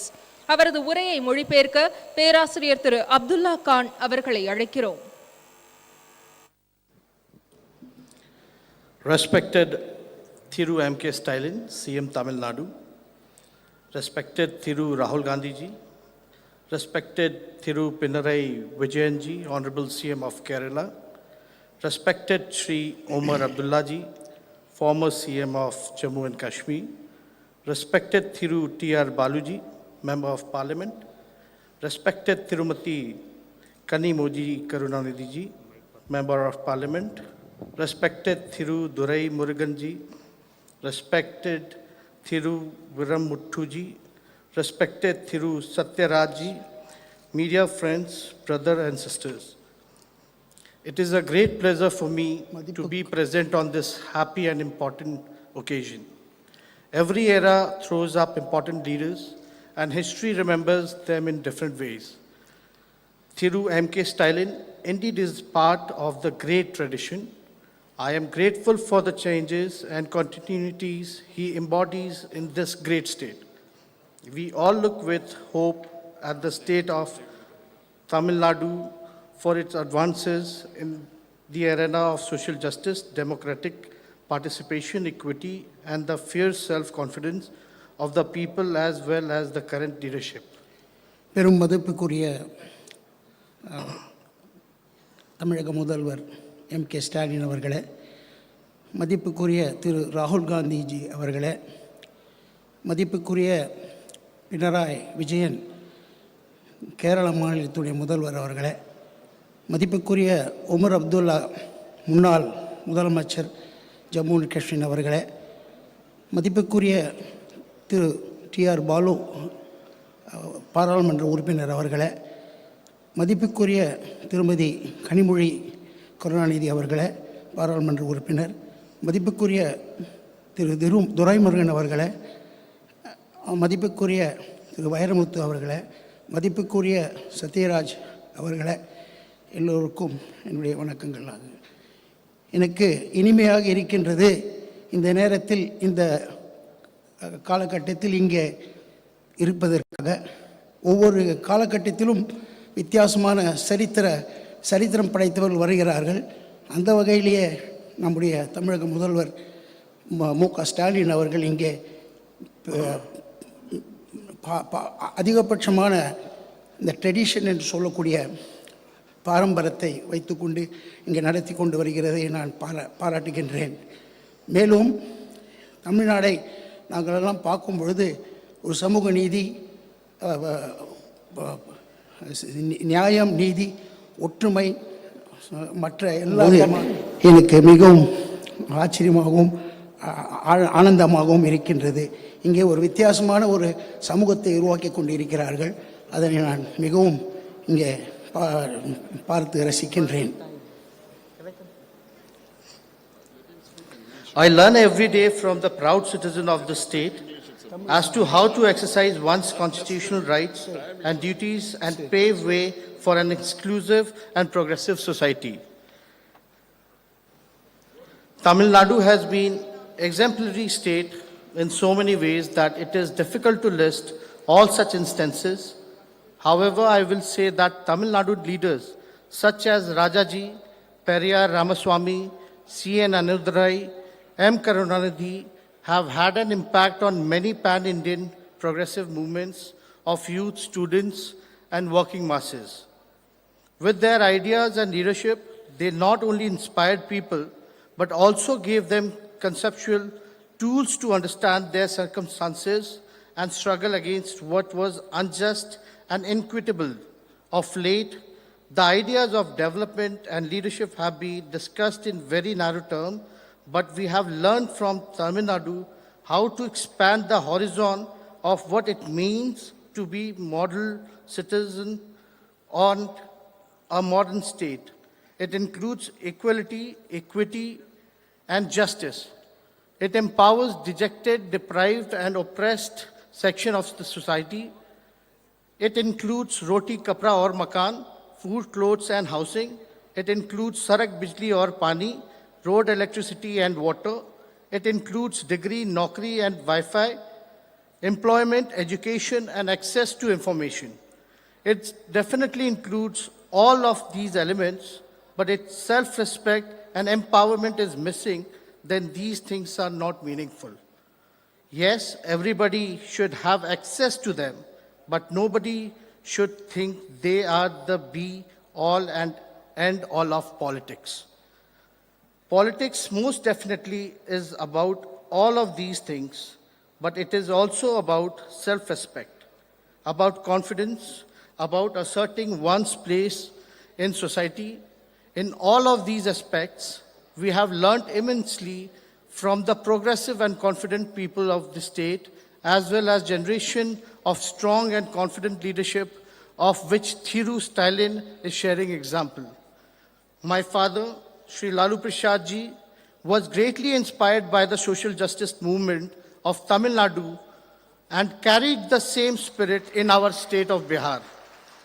Although you all know that, including my father, leaders who fought for social justice and equality suffered a lot of suffering immensely even now.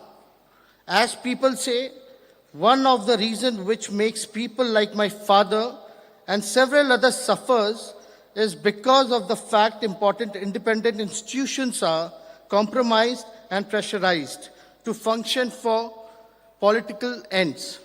Particularly, the collegium-based judiciary absolutely lacks comprehensive social representation and diversity.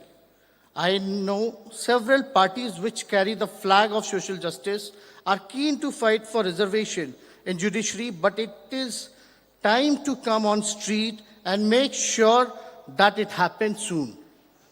Biographers play an important role in recording the lives of leaders which serve as a record of their times too.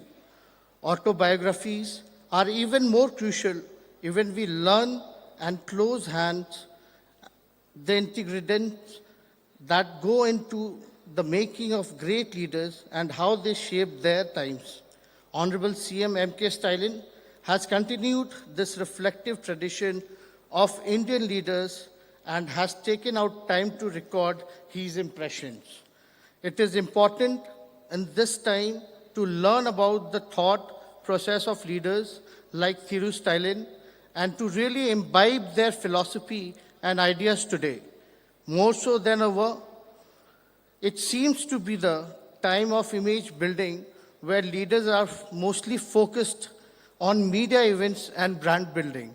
In contrast, Stalin offers a window to reader, to the people, to really understand him as a person, as an individual. He reaches out the people through his words. He is speaking freely and honestly to his contemporaries and young people to make them understand his motivations and his ways of doing work. It is a unique way of communicating with the people. of making them a part of one's own story. It is not personal endeavor. The book says a lot about society and the times we are living through. It is in this way, it is also a collective endeavor. People must read it to know about the person behind the words, as well as to see it has a historical record, as a critical reflection on the times that we are living through. Anyone who is in politics and public life today has hard task before them. The task is to make people understand that they are not merely just subjects, but citizens who needs to think and act if they don't like anything. If they want to change something in society, they need to question and work towards changing their circumstances. It will require not only cleverness, but a deeper understanding of the society and how it's structured. It is through understanding the questioning that change can come. Engaging with this important book could be one of the ways in which people of this great state can come to communicate with the political leadership.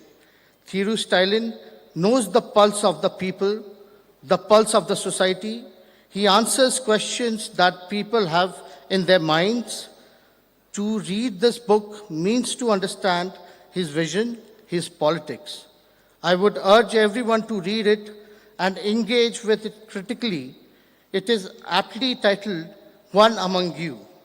I congratulate the CM for carrying forward the rich legacy of Tamil Nadu politics of social justice and social transformation, and to have taken the important task of writing his memories of the grand contribution of his family and party to nation building.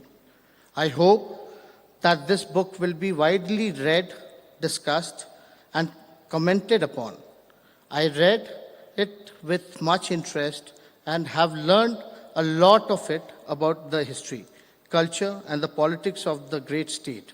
It is a wonderful, critical, and timely contribution to the conversation we are having about politics in contemporary India. The trajectory of Dravidian politics and its commitment of social justice and equality makes everybody proud. Tamil Nadu has the highest proportion of reservation, and it occupies highest position in all human development indicators, thus shattering several myths relating to the reservation, etc. We must seize this movement to declare unitedly that we shall struggle to ensure caste-based census immediately and revisit the ceiling of reservation myth, accordingly on the lines of Tamil Nadu.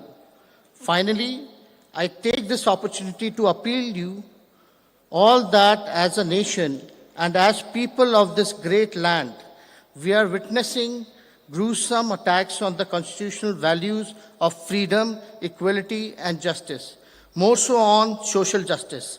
We must understand that while recording these attacks, history shall name the perpetrators, but it shall also not spare us if we do not fight, resist collectively.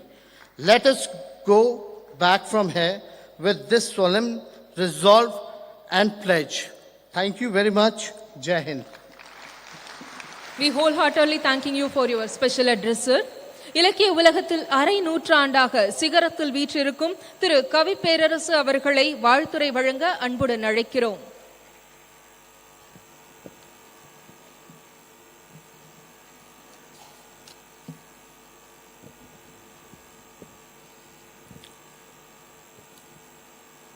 ஒவ்வொருவருக்கும் வணக்கம். இது பெரிய மேடை மற்றும் அரிய மேடை. ஒரு மேடை பெருமை உருவது அலங்காரத்தால் அல்ல, நீள அகலங்களால் அல்ல. ஒரு மேடையின் பெருமை என்பது அதன் உள்ளடக்கம் மற்றும் உரையாற்றும் பெருமக்கள். இந்த மேடையை பார்க்கிறேன், வியந்து நிற்கிறேன். இது கிடைத்தற்கரிய மேடை. யார் யார் அமர்ந்திருக்கிற ஆளுமைகள் என்று பார்த்தால் இந்தியா தன் புருவங்களை உயர்த்தி பார்க்கும். இந்தியாவின் தேசிய நட்சத்திரம் ராகுல் காந்தி அவர்கள், கேரளத்தின் முதலமைச்சர் பினராயி விஜயன் அவர்கள், முன்னாள் முதலமைச்சர் உமர் அப்துல்லா அவர்கள், இளம் தலைவர் தேஜஸ்வி அவர்கள், அமைச்சர் துரைமுருகன் அவர்கள், நாடாளுமன்ற உறுப்பினர்கள் அண்ணன் TR பாலு அவர்கள், கனிமொழி கருணாநிதி அவர்கள், என் இனிய சகோதரர் சத்யராஜ் அவர்கள், இத்தனை பெருமக்களால் இந்த மேடை உயர்ந்து நிற்கிறது. இந்த மேடை, இவ்வளவு பெரிய மேடையில் எங்கள் தமிழ்நாட்டு முதலமைச்சர், முன்னேறும் சூரியன் மு.க. ஸ்டாலின் அவர்கள் தான் எழுதிய சுயசரிதையை தேசிய அடையாளங்களோடு வெளியிடுகிறார்.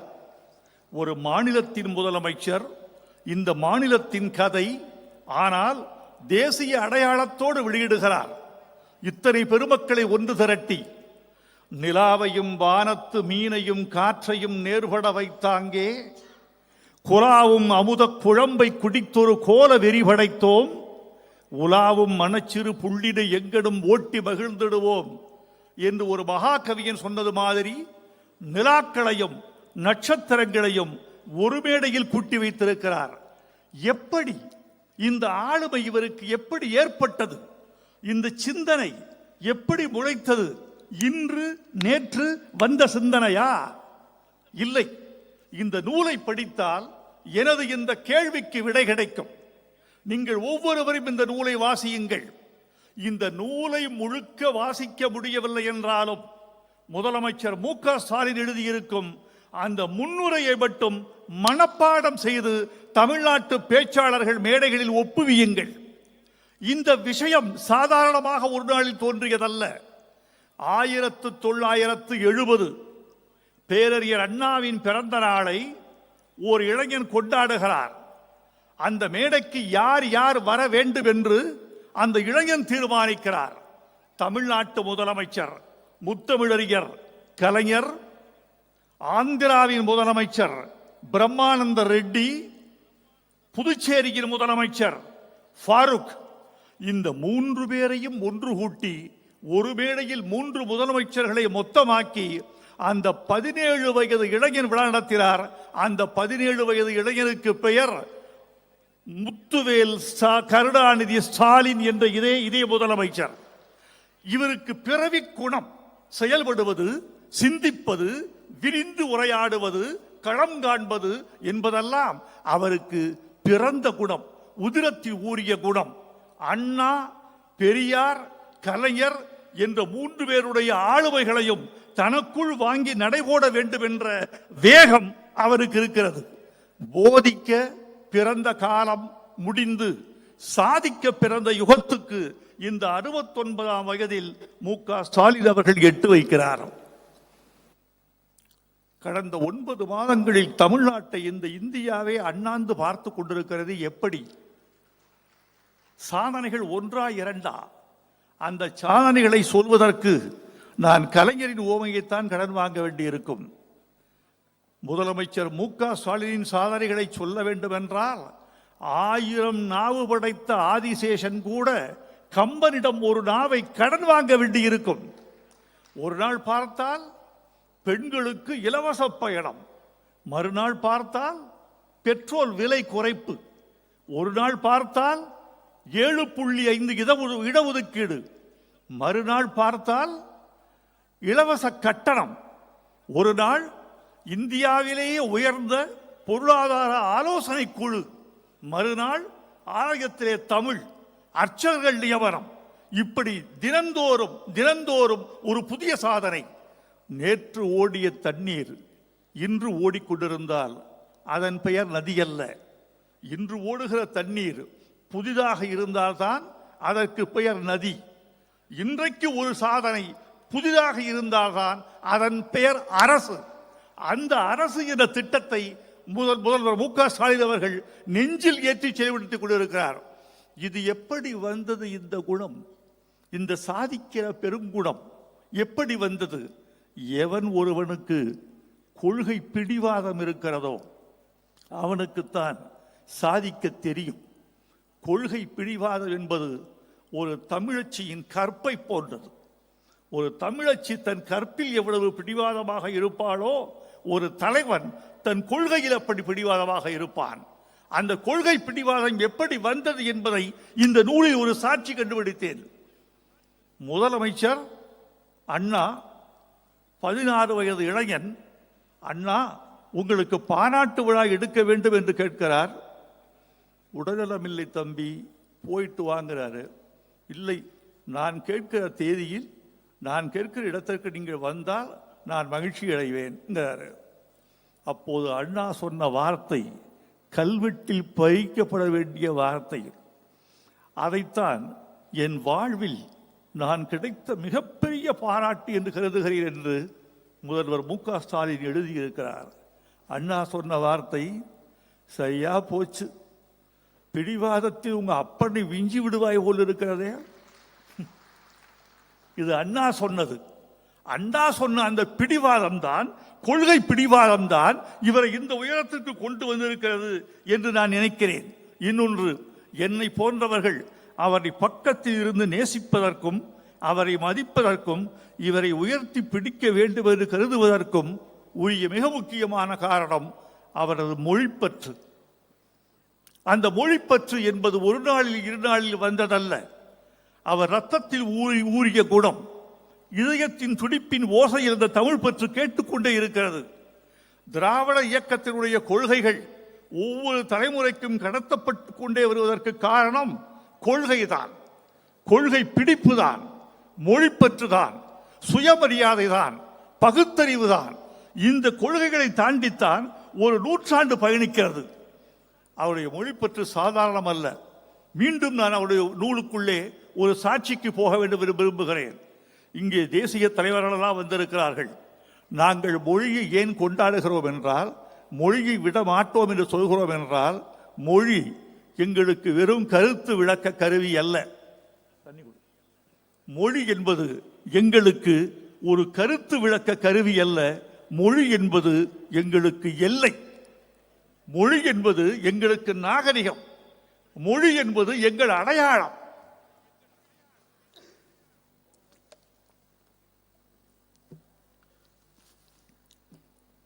இதற்கு மொழியை நாங்கள் பிடித்துக் கொண்டதற்கு காரணம், நான் சொன்னால் ஒரு தமிழ் கவிஞன் சொல்கிறார் என்று இருக்கும். நான் அறிஞர் பெருந்தகை அம்பேத்கர் அவர்களை தொலைக்கணைக்கிறேன். இந்தியா முழுக்க பேசப்பட்ட மொழி தமிழ் மொழி என்பதற்கு அம்பேத்கர் சாட்சி சொல்கிறார். Tamil or Dravida was not the language of South India, but before Aryans came, it was spoken all over India from Kashmir to Cape Comorin. இதை சொன்னவர் அம்பேத்கர் அவர்கள். அண்ணா சொன்னால் நிராகரிக்கலாம், பெரியார் சொன்னால் சந்தேகப்படலாம். அம்பேத்கர் சொன்னார் இந்த கருத்தை. இந்தியா முழுக்க பேசப்பட்டிருக்க வேண்டிய மொழி இன்றைக்கு 32,87,263 சதுர கிலோமீட்டருக்கு பேசப்பட்டிருக்க வேண்டிய தமிழ் மொழி, இந்தியா முழுக்க பேசப்பட்டிருக்க வேண்டிய தமிழ் மொழி வெறும் 1,60,030 சதுர கிலோமீட்டர் கொண்ட தமிழ்நாட்டு எல்லைக்குள் சுருக்கப்பட்டிருக்கிறது. சுருக்கப்பட்டதற்கு காரணமே மொழியை பிற சக்திகள் அடித்து துரத்தி துரத்தி துரத்தி இந்தியாவிலிருந்து தெற்கு முறைக்கு திருப்பிவிட்டன. இருக்கும் நிலத்தையும் நாங்கள் இழந்து விட மாட்டோம், அதற்குத்தான் எங்களுக்கு மொழிப்பற்று. இருக்கும் கலாச்சாரத்தை இழந்து விட மாட்டோம், அதுதான் மொழிப்பற்று. கோவை மாணவர் மாநாட்டில் 70 இதே இளைஞர் அன்று பேசுகிறார், என் தாய்மொழிக்காக நான் உயிரை கொடுக்கவும் தயார். மேடையில் கலைஞர் இருக்கிறார். என் தந்தைக்கு சில பிள்ளைகள் இருக்கிறார்கள், நான் ஒருவன் போனால் அவர் ஒன்றும் கவலைப்பட மாட்டார். இப்படி பேசி வந்த குடும்பம் தான் இன்று தமிழ்நாட்டை ஆளுகிறது. ஏதோ மேலோட்டமாக வந்தவர்கள் அல்ல, கொள்கையை உதிரத்தில் ஊற்றிக்கொண்டவர்கள் அவர்கள். அதனால்தான் இவ்வளவு பெரிய இயக்கத்தை அவர்கள் கட்டிக்காக்க முடிகிறது. நித்தம் ஒரு சாதனையை அவர்களால் புண்டிக்கொள்ள முடிகிறது. மிக முக்கியமான செய்தி தோழர்களே, இந்த திராவிட மாடல் என்பது ஒரு நூற்றாண்டு இயக்கம் கட்டி காத்த கொள்கையின் பிழிந்த வடிவம். திராவிட மாடல் என்பது என்ன என்று பல பேர் கேட்கிறார்கள். முதலமைச்சரே பதில் சொல்லியிருக்கிறார். எங்கள் சமூக நீதி, சுயமரியாதை, பொருளாதாரம், சமூகம், இந்த நான்கினுடைய உரிமைகள் சமமாக சமத்துவமாக இந்த மக்களுக்கு வழங்கப்பட வேண்டும் என்பதுதான் திராவிட மாடல். இந்திய தலைவர்களை பார்த்து கேட்கிறேன், இந்த திராவிட மாடல் தான் உங்களை ஒன்றுபடுத்தக்கூடிய சக்தியாக கூட நாளை திகழலாம். தென்னகத்திலே தோற்றுவித்த இந்த செய்தி ஏன் வடநாட்டையும் ஆளக்கூடாது? இது பொது. உங்களுக்கு பிடிக்கவில்லை என்றால் திராவிட என்ற வார்த்தையை சற்றே தள்ளி வைத்துக் கொள்ளி கூட நீங்கள் எங்கள் தமிழ்நாட்டு மாடல் என்று கூட எண்ணிக்கொள்ளலாம், சமூக மாடல் என்று கூட எண்ணிக்கொள்ளலாம். இந்தியா முழுக்க சமத்துவம் பரவுவதற்கு இந்த திராவிட மாடலை கட்டி அமைத்து கொடுத்த இளையர் நம்முடைய முதல்வர் மு க ஸ்டாலின் அவர்கள். இந்த நூலில் நான் பார்ப்பது என்ன தெரியுமா? நான் பெரியாரை, அண்ணாவை, கலைஞரை எண்ணி பார்க்கிற போது பெரியாரின் நீட்சி அண்ணா என்றும் அண்ணாவின் நீட்சி கலைஞர் என்றும் நான் கருதி கொள்கிறேன். மு க ஸ்டாலின் அவர்களை நான் எப்படி கருத வேண்டும் என்று கருதுகிறேன் என்றால், இந்த மூன்று பேரின் நீட்சி என்று சொல்வதை விட இந்த மூன்று பேரின் திரட்சியாக ஆசைப்படுகிறவர் என்று நீங்கள் புரிந்து கொள்ள வேண்டும். அதை நோக்கித்தான் பயணப்படுகிறார். இந்த நூலில் நான் நெஞ்சில் எழுதி அப்பிக்கொண்ட ஒரு சம்பவம் ஒன்று உண்டு. 5வது திமுக மாநாடு காஞ்சிபுரத்தில் நடக்கிறது. லட்சிய சுடரை ஏந்தி ஒரு இளைஞர் கூட்டம் சென்னையிலிருந்து தொடங்கி அண்ணா சாலையில் தொடங்கி காஞ்சிபுரம் மாநாட்டுக்கு அந்த லட்சிய சுடரை ஏந்தி கொள்கிறது. காஞ்சிபுரத்தின் எல்லையிலிருந்து ஒரு இளைஞன் அந்த சுடரை தன் கையில் உயர்த்தி கொண்டு காஞ்சிபுரத்தின் நெடுஞ்சாலைகளில் வழியே ஓடுகிறார். ஓடி ஓடி அதை கலைஞரிடம், நாவலரிடம், பேராசிரியரிடம் அந்த இளைஞன் ஒப்படைக்கிறார். அப்படி தியாக சுடரை, திராவிட சுடரை ஒப்படைத்த இளைஞன் தான் இந்த தமிழ்நாட்டை ஆண்டு கொண்டிருக்கிற மு க ஸ்டாலின் அவர்கள் என்பதை நீங்கள் யாரும் மறந்துவிடக் கூடாது. நான் இப்போது திருப்பி பார்க்கிறேன். அந்த மூன்று பேரிடமும் நீங்கள் கொடுத்த திராவிட சுடரை இன்று மூன்று பேரும் சேர்ந்து உங்கள் வசம் கொடுத்திருக்கிறார்கள். ஏந்தி கொண்டு ஓடுங்கள். நீங்கள் செல்கிற திசையெல்லாம் இருள் கிழியட்டும். நீங்கள் செல்கிற திசையிலெல்லாம் ஒளி பரவட்டும். நீங்கள் செல்கிற திசையிலெல்லாம் அக்னி தெரிக்கட்டும். ஓடிக்கொண்டே இருங்கள். இது கலைஞருக்கு ஒரு நெஞ்சுக்கு நீதி, கலைஞரின் நீட்சியாக விளங்குகிற மு க ஸ்டாலின் அவர்களுக்கு உங்களில் ஒருவன் ஒரு நெஞ்சுக்கு நீதி. வாழ்க நீங்கள், வளர்க உங்கள் தொண்டு, உங்கள் எழுத்து தொடர வேண்டும். 6 பாகம் எழுதினார் கலைஞர் அவர்கள். அதை தாண்டி நீங்கள் 7 பாகம் எழுத வேண்டும். உங்களுக்கு இயற்கை நீண்ட ஆயுளையும் நிறைந்த சக்தியையும் கொடுக்கட்டும் என்று வாழ்த்தி விடைபெறுகிறேன். நன்றி, வணக்கம். இனிய வாழ்த்துரைக்கு நன்றி ஐயா. முத்தமிழறிஞருக்கும் இவரது குடும்பத்தினருக்குமான தொடர்பு 3 தலைமுறைகளை கடந்து நிற்கிறது. தேசத்தின் உச்சத்திலிருந்து சீரும் சிங்கங்களாய் வலம் வரும் அப்துல்லா குடும்பத்தின் வாரிசு திரு உமர் அப்துல்லா அவர்களை வாழ்த்துரை வழங்க அன்புடன் அழைக்கிறோம். We proudly welcome Lion of Kashmir திரு Omar Abdullah to deliver his special address.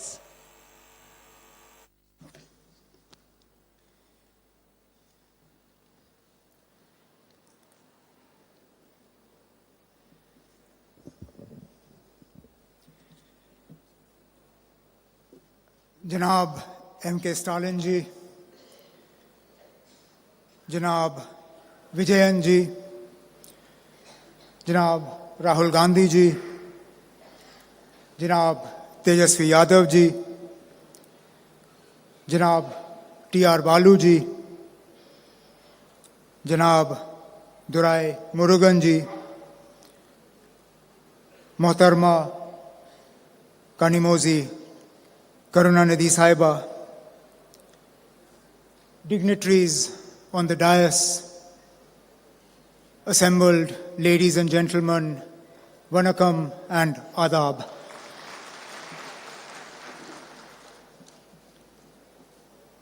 It is indeed an honor and a pleasure for me to have traveled from the cold climes of Kashmir to the extremely warm, both in terms of climate and in terms of the love and hospitality here to Chennai today. Srinagar, just to give you an idea, had snowfall 2 days ago. Last night, the temperature was -2. Today here in Chennai, I arrive and it is 35 degrees. So you'll understand why it's a little on the warm side. But more than the temperature, I'm here because of the warmth that exists in your hearts, and particularly in the heart of our host, the Honorable Chief Minister of Tamil Nadu, Shri Stalin ji, and I'll come to that. But first and foremost, I would like to congratulate him for the release of his autobiography, One Among Us. It is indeed an apt title for a book written by someone who has shown that he is indeed one amongst you, one amongst us, one amongst the people of Tamil Nadu. And he's not there by virtue of name. He's not there by virtue of inheritance. He's there by virtue of work. He's there by virtue of commitment. He's there by virtue of a track record. You don't become one amongst us because you are born to a particular family. Being one amongst a family opens a door for you, but it doesn't keep the door open. You become one amongst us, you become one amongst a people because the people identify with you, because the people reward you for the work that you have done, they reward you for your struggle, and in that there is no doubt that Chief Minister Stalin ji has struggled.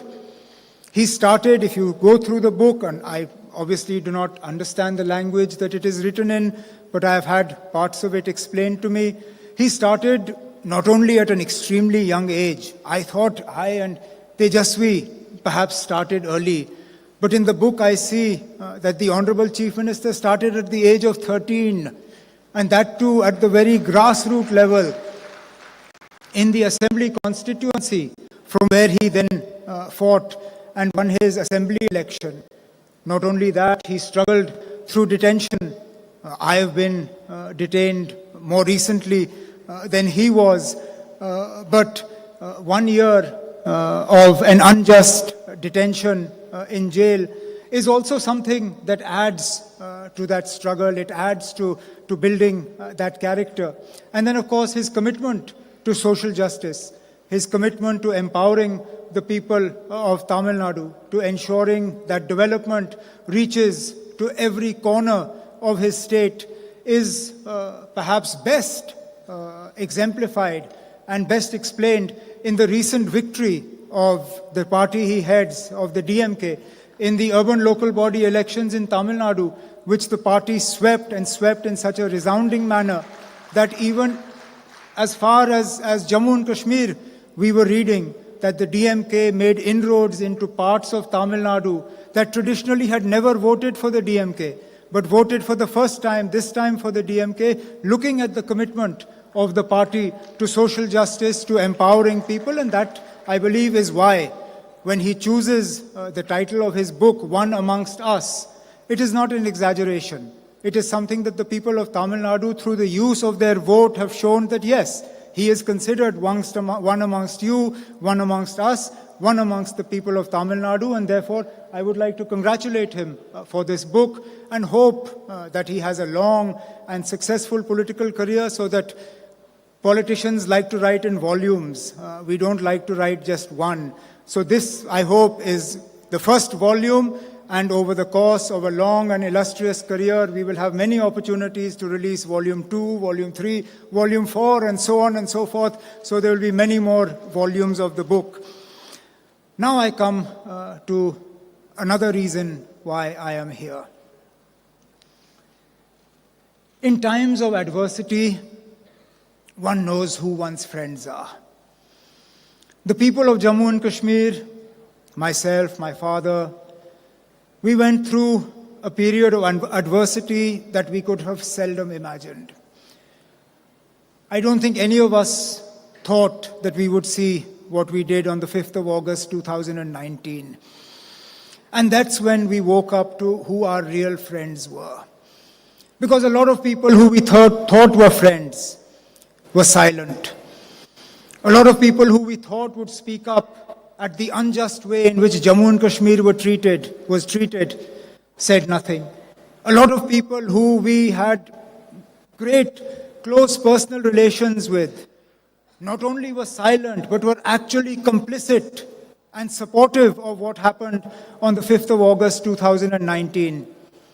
Yet as far as Tamil Nadu is from Jammu and Kashmir geographically, the way in which the voice of Janab Stalin Sahab, of his colleagues, of the people of Tamil Nadu was heard by the people of Jammu and Kashmir, criticizing and condemning what was done to the people of Jammu and Kashmir, the way in which we were detained, the way in which we were locked up, the way in which the constitution was completely dismembered, is something that we will never forget. And that is why I am here, not only in my personal capacity, not only on behalf of my father, but on behalf of the people of Jammu and Kashmir, to say, Stalin Sahab, thank you very much. Thank you. Thank the DMK. Thank you to the people of Tamil Nadu for your friendship, for your support. And all I can say is that we are an extremely small state. We are an extremely small political party. We are very far from where you are. But if there is ever a time when you need us, if there is ever a time when you need us to speak for you, to speak with you, to stand with you, we will be with you, come rain, come snow. We will be with you shoulder to shoulder to show that, as you proved, a friend in need is a friend indeed, and this is something that we will never forget.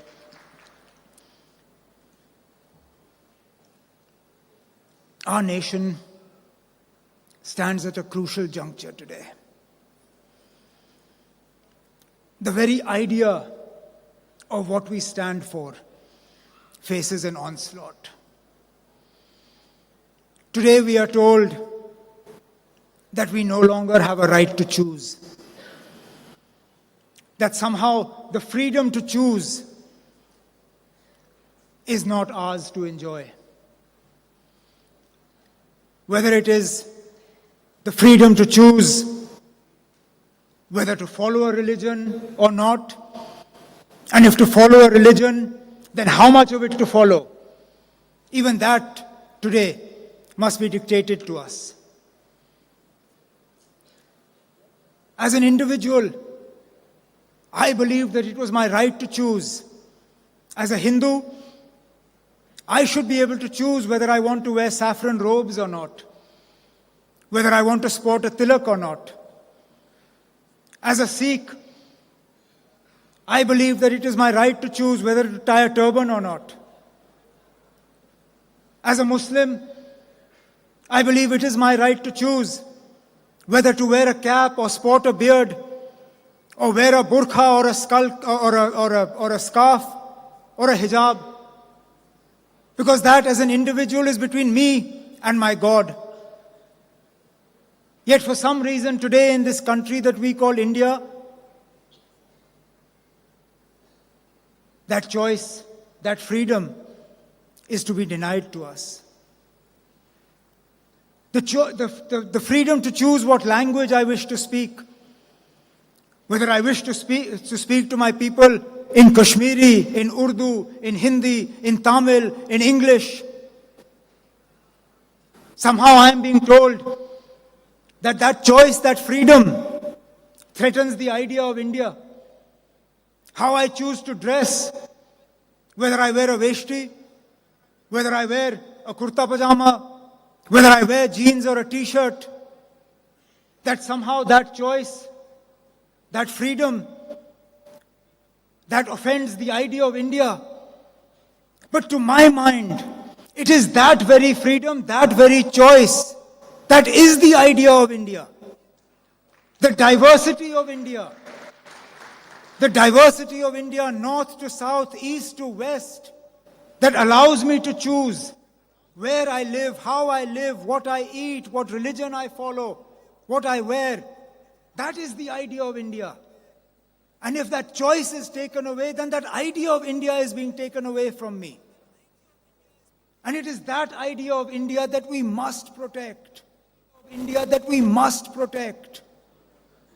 India is too large a country for some homogeneous idea of India to prevail on everybody. It is a similar onslaught in the idea of what allows the government of India, how you govern a country as diverse as India. India as a federal unit is enshrined in our constitution. Yet there is a continuous onslaught on the powers of the state to decide for themselves what is in the interests of the people of Tamil Nadu, of Kerala, of Jammu and Kashmir.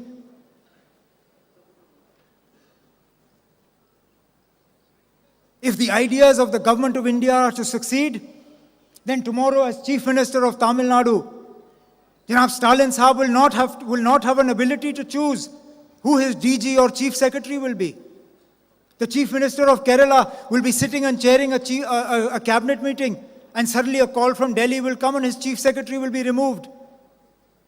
Is this the idea of what a federal structure looks like? Is this respect for states? Is this how we are going to strengthen the idea of India? By disempowering people. See, what starts in Jammu and Kashmir does not end in Jammu and Kashmir. The experiments of Jammu and Kashmir then get utilized in other parts of the country. So I'm here not just as a victim of what has been done, but as a warning of what can be done. My state was divided into two parts and reduced to a union territory without the consent of the people of Jammu and Kashmir. They were not asked whether this is something they wanted. This is the first time in the history of India that a state was downgraded to a union territory. And without so much as the permission of the people of Jammu and Kashmir, it was rendered into two different parts. Not only did the governor take on the powers of the assembly, but then in turn gave himself the powers of the constituent assembly to make changes to Jammu and Kashmir. What stops them tomorrow from doing the same to Tamil Nadu or to Kerala? What stops them tomorrow from declaring governor's rule and the chief minister taking on the powers of the governor taking on the powers of the assembly, and then unilaterally deciding that Tamil Nadu will be split into three parts, and what will you do? Therefore, it is very important that like-minded parties, like those represented on the dais today and those who are not here, that believe in the idea of India, that believe in the idea of India as a country that is united because of its diversity, that is united because we are different north to south, east to west. Because what unites us is the idea of India, the ideals that are enshrined in the country that is Bharat, that is India. And that is what I hope that together we all can protect. And that is the message that I bring with me from the people of Jammu and Kashmir, that what started in Jammu and Kashmir may not end in Jammu and Kashmir. And therefore it is important that we continue our struggle. It is a right struggle. It is a just struggle. It is an imbalanced struggle. Because the fight we wage is not against a political party. It is against an entire machinery. Tejasvi made mention of it in his speech, when he talked about how institutions have been completely eroded and institutional autonomy has been done away with. And therefore the fight that we are waging, the struggle that we are waging is not an easy one. Perhaps it's not even a fair one. but it is definitely a just one. And I believe that is why opportunities like this, that give somebody like me from Jammu and Kashmir a chance to come here and talk to people all the way as far south as Chennai, are important ones, because it allows us to reinforce what we believe and what we must continue to do. And therefore, I would like to conclude by once again committing ourselves to the friendship, to the relationship. It's a generational old relationship. This relationship that I am here is not a new one. It's not my father, it started from my grandfather. My family has a very close relationship with the state of Tamil Nadu. My grandfather was detained here. And therefore, all I can say is that I hope that the idea of India that we hold dear to our hearts is the India that we will give to our children and grandchildren in the inheritance that we pass on to them. And I'm sure, as long as we have leaders like Shri Stalin and his colleagues here, Tamil Nadu will be a bastion of strong support and strong message of the idea of India in its diversity and in everything that makes it special. Once again, my heartfelt congratulations to Janab Stalin Saab for his book. Oh, before I finish, I understand that tomorrow is the Honorable Chief Minister's birthday. Ordinarily, traveling from Kashmir is famous for shawls, but shawls can only be used in very cold climate. You don't have cold climate here. So when I was thinking, what can I bring for the Honorable Chief Minister as a token from the people of Jammu and Kashmir for him, for his birthday, I thought there's no point giving him a shawl, because if I give him a shawl, it will go in the cupboard and not come out. And therefore, I have brought a very small carpet from Kashmir as a symbol of our love and our affection for the Honorable Chief Minister, which I hope he will accept. And I look forward to one day welcoming Shri Stalin also to Kashmir so that we can have a similar function there. Thank you all very much. Thank you. Honored with your presence and such an intense special address, sir. Thank you so much. கழகத்தின் பொருளாளர், இயக்கத்தின் மூத்த முன்னோடி.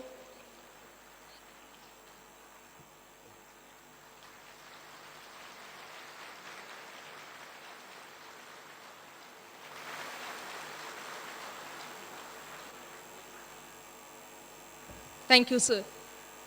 தற்போது கழகத்தின் பொருளாளர், இயக்கத்தின் மூத்த முன்னோடி, நாடாளுமன்ற திமுக குழு தலைவர் மாண்புமிகு திரு TR பாலு MP அவர்களை முன்னிலை உரை வழங்க அன்புடன் அழைக்கிறோம். விழா நாயகன் மாண்புமிகு தமிழக முதல்வர் எங்கள் ஆர்வீர் தளபதி அவர்களே, நிகழ்ச்சியில் தலைமையேற்று நடத்தி கொண்டிருக்கின்ற எங்கள் அன்புக்குரிய அண்ணன் மாண்புமிகு அமைச்சர் கழகத்தின் பொதுச் செயலாளர் துரைமுருகன் அவர்களே, விழாவில் முதல் நூலை வெளியிட்டு சிறப்பித்துக் கொண்டிருக்கின்ற அன்புக்குரிய இந்திய திருநாட்டினுடைய காங்கிரஸ் இயக்கத்தினுடைய முன்னாள் தலைவர் மரியாதைக்குரிய ராகுல் காந்தி அவர்களே, விழா சிறப்புரையாற்ற வருகை தந்துள்ள என் அன்புக்குரிய மாண்புமிகு கேரள முதல்வர் பினராயி விஜயன் அவர்களே, முன்னாள் காஷ்மீர் முதல்வர் அருமை நண்பர் உமர் அப்துல்லா அவர்களே, பீகார் மாநில எதிர்க்கட்சித் தலைவர் அன்புக்குரிய நண்பர் தேஜஸ் யாதவ் அவர்களே, வரவேற்புரையாற்றிய அன்பு சகோதரி கனிமொழி MP அவர்களே, இந்த நிகழ்ச்சியை சிறப்பித்துக் கொண்டிருக்கின்ற என் அன்புக்குரிய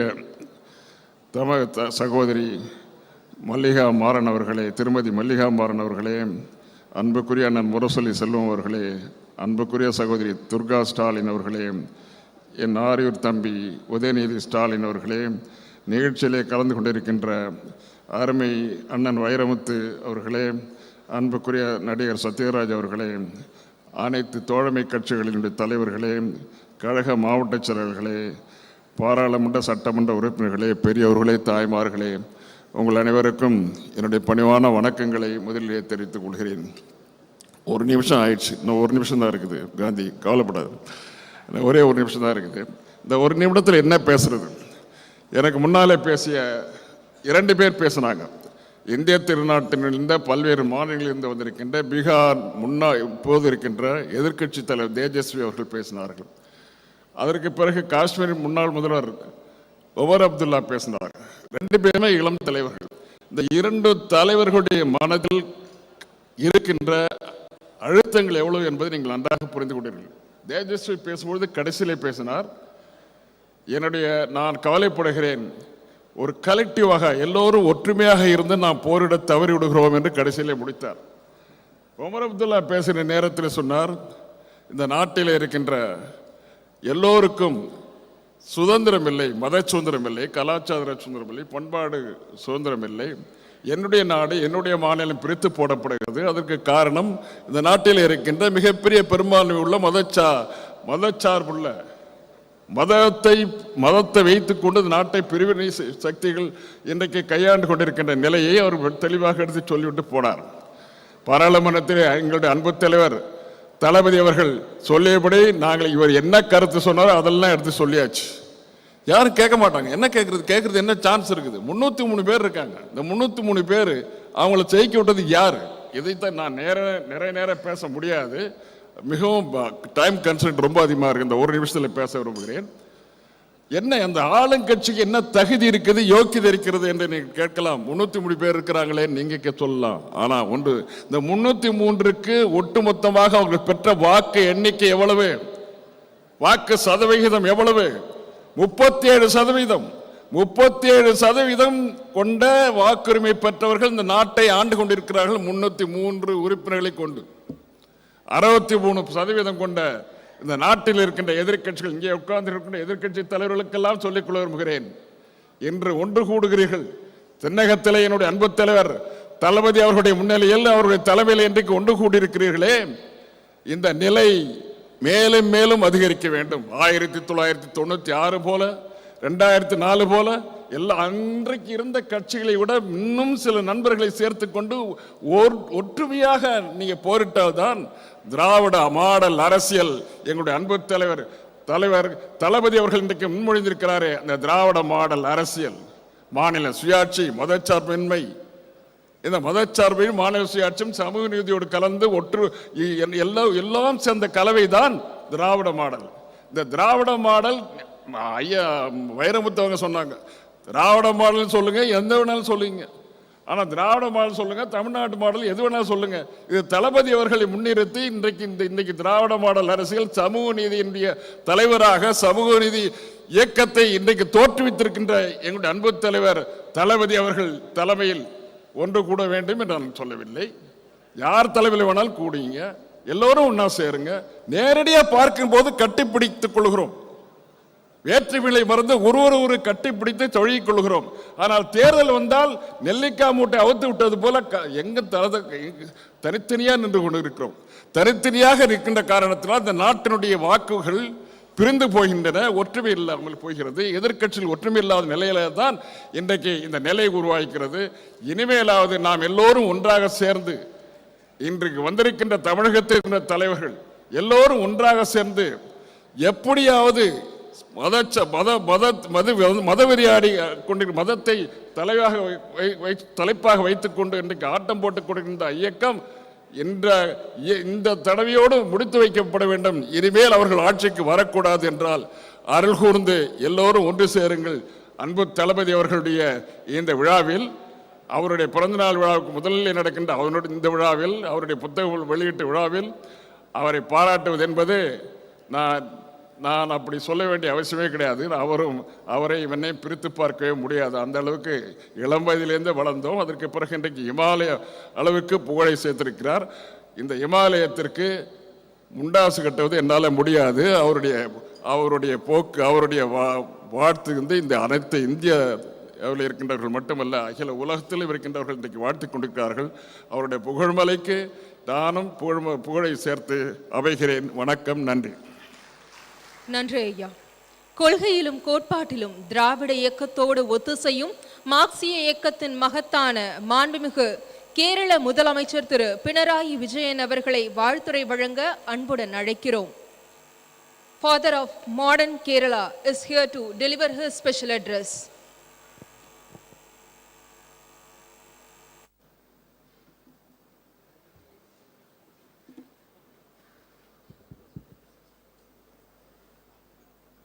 Dear sisters and brothers, it gives me immense pleasure to be with you all here today at the book release of Thiru Stalin Avargal's autobiography, Ungalil Oruvan. As a Malayali, I am extremely happy to be here because Kerala and Tamil Nadu have had warm ties that span millennia. Malayalis and Tamilians are children of the same soil. We are brothers and sisters. Thiru Stalin Avargal has always been keen to ensure that our fraternal bonds are further strengthened. In all matters regarding both states, he has tried to ensure that the interests of both Kerala and Tamil Nadu are secured. On behalf of Keralites, our government has also tried to ensure the same.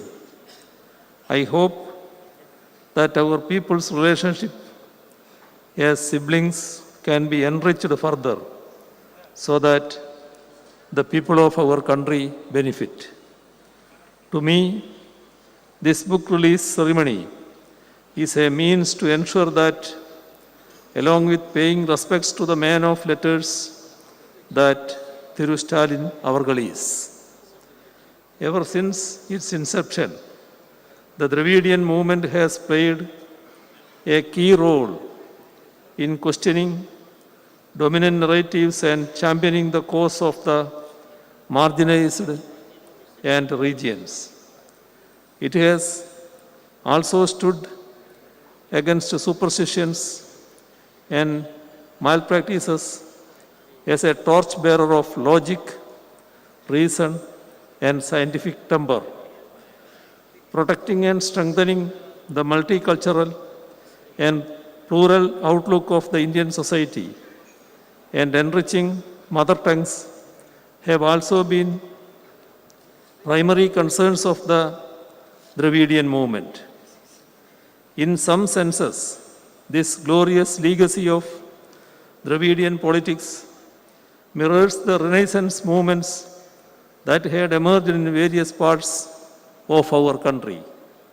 As far as the DMK is concerned, it has been committed to take this heritage forward. Much like it had in Kalaignar Karunanidhi, in Thiru Stalin Avargal, the DMK has an able and seasoned leader who has risen from within the ranks of the party and can take it forward, battling the present challenges that our polity and society face. He spent several years as a youth leader before becoming a state-level leader and ultimately taking over the reins of the party. Even as an elected representative, he started right from the grassroots in the Chennai Corporation. Later on, it was after stints as the Minister for Municipal Administration and Rural Development, Deputy Chief Minister, and the Leader of Opposition that he assumed the Chief Ministership of Tamil Nadu.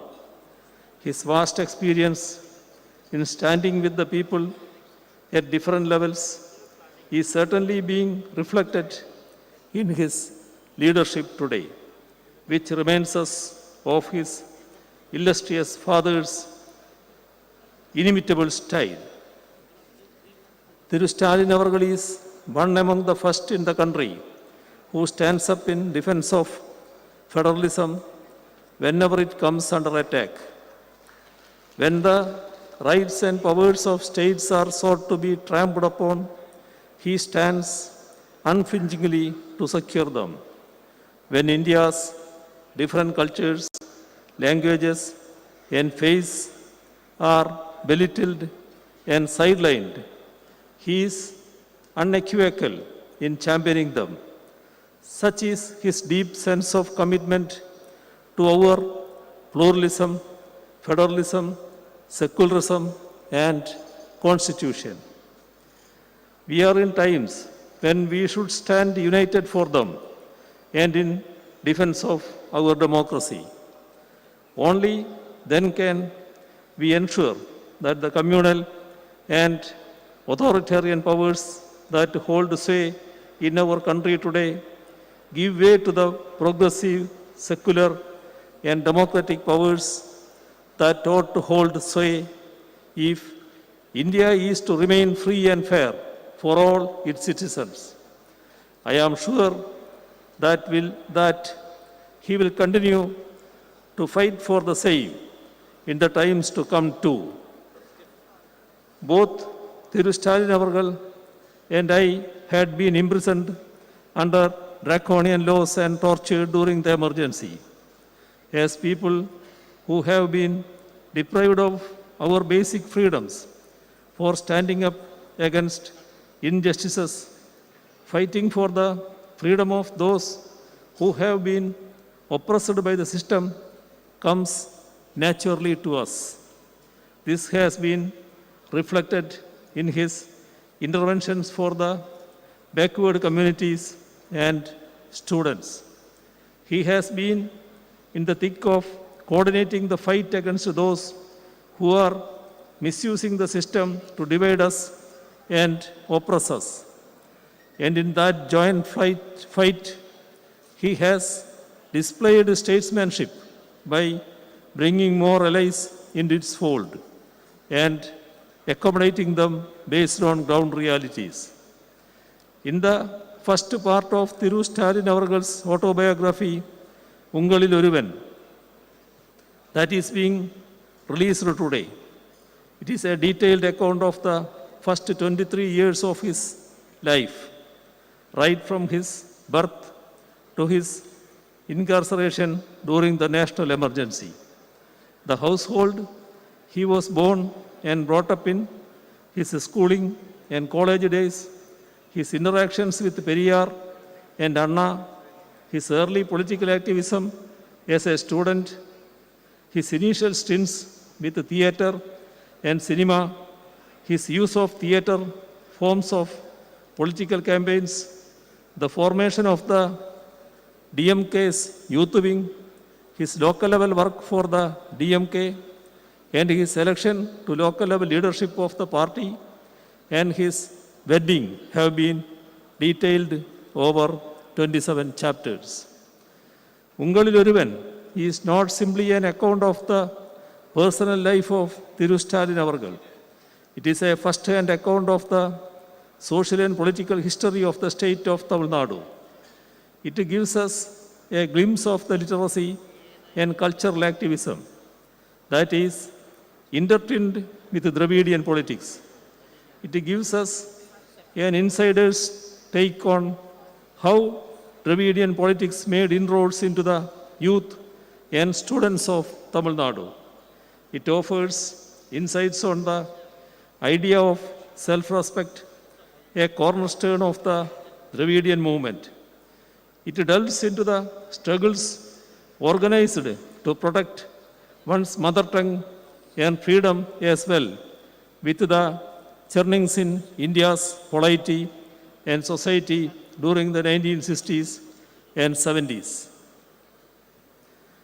Let me conclude by reciting the sage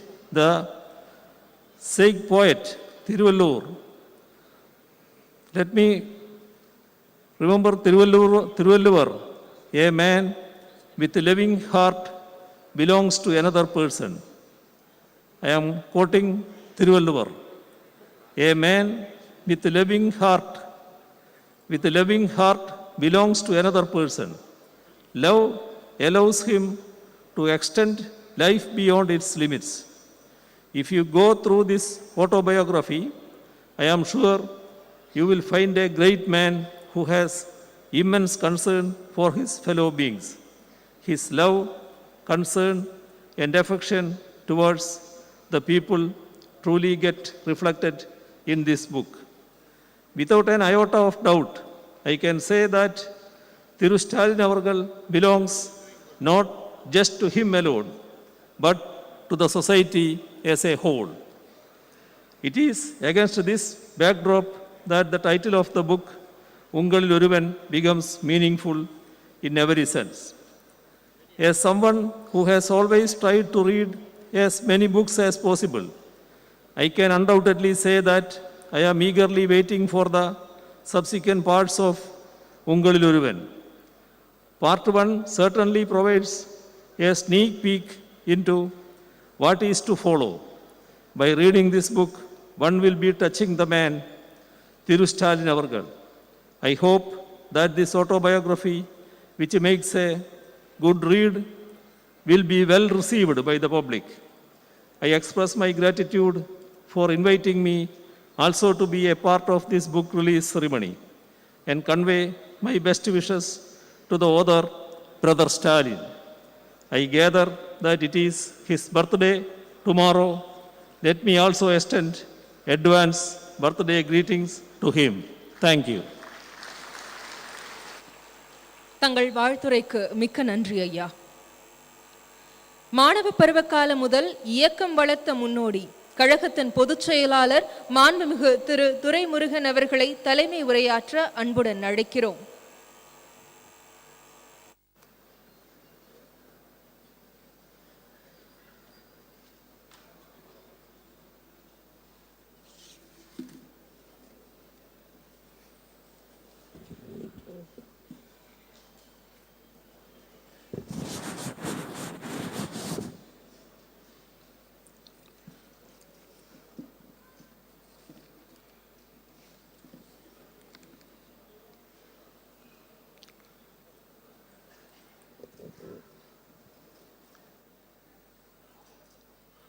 போற்றுதலுக்கும் பாராட்டுவதற்கும் உரிய எங்களுடைய தலைவர் தமிழக முதல்வர் அவர்கள் எழுதியிருக்கின்ற சுயசரிதையிலே உங்களில் ஒருவன் என்கிற ஒரு சுயசரிதையினுடைய முதல் பாக வெளியீட்டு விழாவில் கலந்து கொண்டிருக்கக்கூடிய நன்றி உரை ஆற்ற இருக்கிற தளபதியார் அவர்களே, விழாவில் வரவேற்புரையாற்றிய ஸ்ரீமதி கனிமொழி கருணாநிதி அவர்களே, எங்களுக்கெல்லாம் விருந்தினருக்கு சிறப்பு செய்த தம்பி உதயநிதி எம்எல்ஏ அவர்களே, புத்தகத்தை அருமையாக வெளியிட்ட பூம்புகார் பதிவத்தார் அவர்களே, உரையாற்றி அமர்ந்திருக்கக்கூடிய நடிகர் சகோதரர் சத்யராஜ் அவர்களே, மாண்புமிகு தேஜஸ்வி யாதவ் அவர்களே,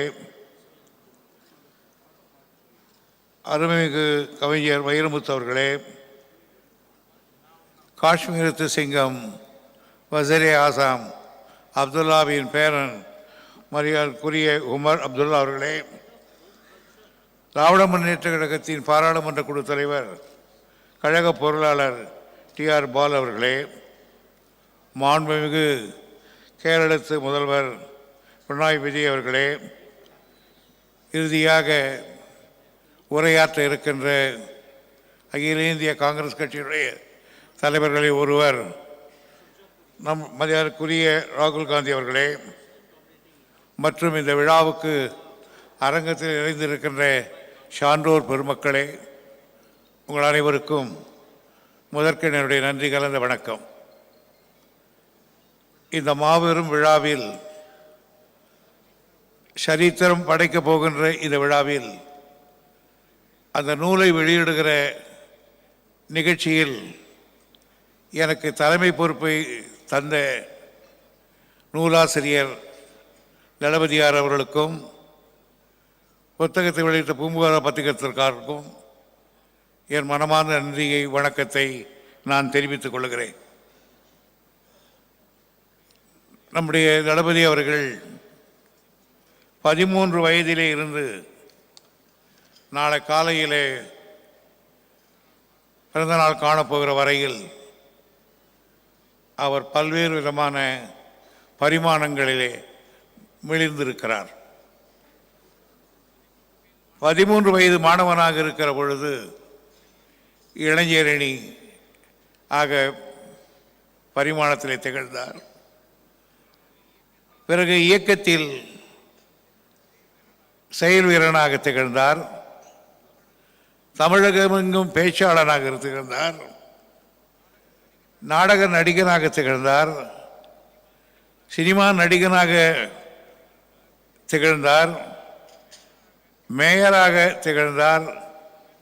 எம்எல்ஏவாக திகழ்ந்தார். அமைச்சராக திகழ்ந்தார். துணை முதல்வராக திகழ்ந்தார். செயல் தலைவராக திகழ்ந்தார். தலைவரானார். இன்றைக்கு முதல்வராக இருக்கிறார். இத்தனை பரிமாணங்களை இந்த வயதுக்குள் எடுத்தவர் நம்முடைய தளபதி அவர்கள். இந்த முதல்வர் இத்தனை பரிமாணங்கள் இருந்ததை தவிர ஒரு பரிமாணம் இருக்குமோ இருக்காதோ என்கிற ஒரு நிலை இருந்தது. அதையும் இப்பொழுது தீர்த்து தான் ஒரு எழுத்தாளன் என்பதை நம்முடைய தளபதி அவர்கள் இன்றைக்கு நிரூபித்து காட்டியிருக்கிறார்கள். அந்த நூலை நான் படித்தேன். பொதுவாக எந்த புத்தகம் வாங்கினாலும் அண்ணா சொல்வார், முதல்ல 10 பக்கம், கடைசியில் 10 பக்கம், நடுவில் ஒரு பக்கம் முடிஞ்சதுன்னு சொல்லுவார் எங்ககிட்ட. அந்த மாதிரி தான் இப்போ நான் படிக்கிற நேரம் வரல. ஆனால் இந்த ஒரு நூல் எடுத்ததிலிருந்து கீழே முடித்து வைக்கிற வரையில் முழுமையாக படித்த ஒரு நூல்களில் ஒன்று நம்முடைய தளபதி எழுதிய இந்த உங்களிலே ஒருவன் என்ற நூல். இது ஏதோ புகழ்வதற்காக அல்ல, நீங்கள் வாங்கி படித்தால் அதனுடைய சுவாரஸ்யம் தெரியும். பொதுவாக அரசியல்வாதிகள் எழுதுகின்ற சுயசரிதையில் அதுக்கு மிக மிக எடுத்துக்காட்டு 2. ஒன்று, கலைஞர் அவர்கள் எழுதியிருக்கிற நெஞ்சுக்கு நீதி. நெஞ்சுக்கு நீதியிலே கலைஞருடைய வரலாறு மட்டுமல்ல, திராவிட முன்னேற்ற கழகத்தின் முழு வரலாறும் இருக்கிறது. அதே போன்றுதான் பண்டித ஜவஹர்லால் நேரு அவர்கள் தி கிளிம்ஸ் ஆஃப் வேர்ல்டு ஹிஸ்டரியில் எல்லாம் பார்த்தவனால் அவருடைய வரலாறு இருக்கிறது. உலகத்தில் வரலாறு முழுவதும் அதில் படித்திருக்கிறார். ஆக ஒரு வரலாற்று நூலை படித்தால் வரலாறு மட்டும் இருக்கக்கூடாது, அதை ஒட்டி பல செய்திகள் இருக்க வேண்டும். அந்த பண்பிலே தான் நம்முடைய தளபதி அவர்கள் எழுதியிருக்கிறார்கள். பொதுவாக தலைவர் மிகப்பெரிய தலைவர். அந்த தலைவருக்கு மகனாக தளபதி அவர்கள் பிறந்திருக்கிறார்கள். பொதுவாக தலைவருக்கு மகனாக தோன்றுகிறவர்கள் எல்லாம் அதே அளவுக்கு அந்த அப்பாவையே மிஞ்சுகிற புகழ் பெறுகிற அளவுக்கு யாரும் இருப்பதில்லை. அப்படி பார்த்தால் 2 ஒன்று சொல்கிறேன். மிகப்பெரிய தலைவர், மிகப்பெரிய ஆள் சர்ச்சில். ஆனால் அவங்க வீட்டு பிள்ளைகள் எப்படி இருந்தார் என்று வரலாறு படித்து தெரியும். ஏன் மகாத்மா காந்தியுடைய பிள்ளைகளே என்ன ஆனார்கள் தெரியும். ஆனால் சிலர் தான் விதிவிலக்காக இருக்கக்கூடியவர்கள். சோழ மன்னனிலே ராஜராஜன் மிகப்பெரிய மன்னன், தந்தை பிரகதீஸ்வரத்தை கட்டியவன். அவனுடைய எல்லை வடக்கே தொங்குபத்திரை, மேற்கே காந்தாளம், அது மட்டும்தான் தமிழ்நாட்டு எல்லை. ஆனால் அவருக்கு மகனாக பிறந்தவன் ராஜேந்திர சோழன் கங்கையை கொண்டான், காவிரி கொண்டான், பிறகு ஈழத்தை வென்றான், கடாரத்திலே கொடி போட்டான், பிலிப்பைன்ஸ் தீவு வரையிலே வெற்றி கண்டான். ஆகவே தந்தையை விட அதிக புகழ் பெற்றவன் நம்முடைய ராஜேந்திர சோழன். அதைத்தான் சொல்லுவார்கள், தாய் 8 அடிந்தால் குட்டி 14 அடி பாயும் என்று. அதே போலதான் மகேந்திர பல்லவன், காஞ்சியிலே ஒரு மன்னனவன். ஆனால் சாளுக்கிய மன்னன் எல்லாம் புலிகேசி படையெடுத்து வந்து அவனை அங்கே தோற்கடித்து சாளுக்கிய படைகள் திருச்சிராப்பள்ளி வரையிலே போய்விட்டது. ஆனால் அவருக்கு பின்னால் மகனாக வந்தவன் நரசிம்ம பல்லவன். அதே புலிகேசியை அதே வாதாபியுடைய தலைநகருக்கு சென்று தீயிட்டு கொளுத்தி வெற்றி கண்டிருக்கிறான். தந்தை புகழ அதிக புகழை பெற்றிருக்கிறவன். அதே போன்றுதான் ஐதர் அலி, அவருக்கு மகனாக பிறந்த திப்பு சுல்தான் அதிக புகழை ஈட்டி காட்டினான். அதே போன்றுதான் நேரு அவர்கள், அவருக்கு மகனாக பிறந்த இந்திரா காந்தி அம்மையார் அவர்களும் அவரை ஒத்த புகழை பெற்றிருக்கிறார்கள். இங்கிலாந்து நாட்டு வரலாற்றில் பிட் என்ற ஒரு பிரதமர் இருந்தார், மிக புகழ் பெற்றவர். அவருக்கு இளைய பிட் த யங்கர் என்று சொல்வார்கள். அவரை விட புகழ் பெற்றார். அந்த வகையை பார்த்தால் நம்முடைய தளபதி அவர்கள் இன்றைக்கு எடுத்திருக்கிற முயற்சிகள், இன்றைக்கு அவர் அரசியலை காட்டுகிற அந்த படிவுகள், இவையெல்லாம் ஒட்டு போர்த்தால் கலைஞர் புகழுக்கு மேலும் ஒரு புகழை இந்த நாட்டுக்கு சேர்க்கிறவர் என்பதிலே யாருக்கும் எந்த விதமான திடமில்லை. நான் கலைஞரோடும் மிக நெருக்கமாக பழகி இருக்கிறேன். தளபதி அவர்களோடும் இப்பொழுது நெருக்கமாக பழகி கொண்டிருக்கிறேன். ஆனால் நான் எல்லா கூட்டத்திலும் சொல்வதைப் போல் தளபதி அவர்களுடைய ஆளுமை, அணுகுமுறை, இவைகளையெல்லாம் பார்க்கிற பொழுது மிக உச்சமான நிலைக்கு வருவார் என்பது திடமான நம்பிக்கை. என்னுடைய அனுபவத்தில் நான் அவர் வாழ்த்துகிறேன், பாராட்டுகிறேன். எழுத்து என்பது கலைஞருடைய குடும்பத்துக்கு புதியதல்ல. இங்கே நம்முடைய ராகுல் காந்தி அவர்கள் ஒவ்வொன்றையும் கேட்டுக்கொண்டிருந்தார்கள் என்ன என்று. அவருக்காக ஒரு சிறு குறிப்பை ஆங்கிலத்திலே படிக்கிறேன் தலைவருடைய குடும்பத்தை பற்றி. I would like to say a few words for information of dignitaries present here who are not covenant in Tamil Nadu. Through M.K. Stalin, the president of DMK, was born in a family speedy in politics, cinema, creative writing, doing hard and sincere work, ceaselessly and tirelessly for the cause of the party and the Tamil public at large. His grandfather, I mean his father's father, Muthuvelar, was a rural genius. His father, our inspirer, the president of the party for nearly half a century, Muthamalajar Kalaignar Karunanidhi, was a remarkable and renowned leader, surpassing everyone in a number of fields. His brother-in-law, namely Kalaignar's sister's son, Murasoli Maran, was an extraordinary parliamentarian and thinker and writer.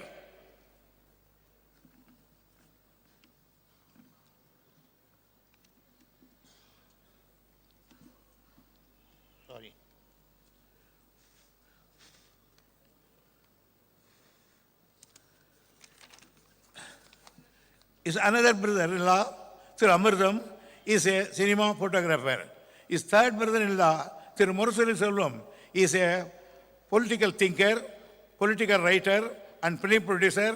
Moreover, he has been a very close and great friend of mine for a very long time from the college days onwards. Therefore, there is no wonder that M.K. Stalin has rightfully inherited a number of his family characteristics. The color of blood and red, the symbolic flag, is inseparably mingled and running in his blood.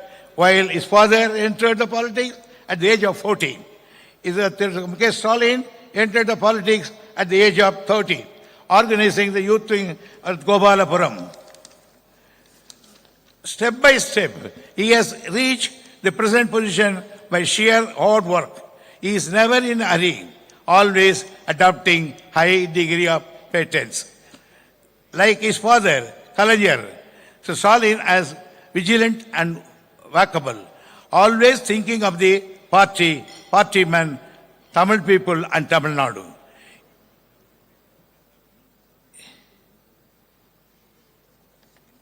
In short, I can say, is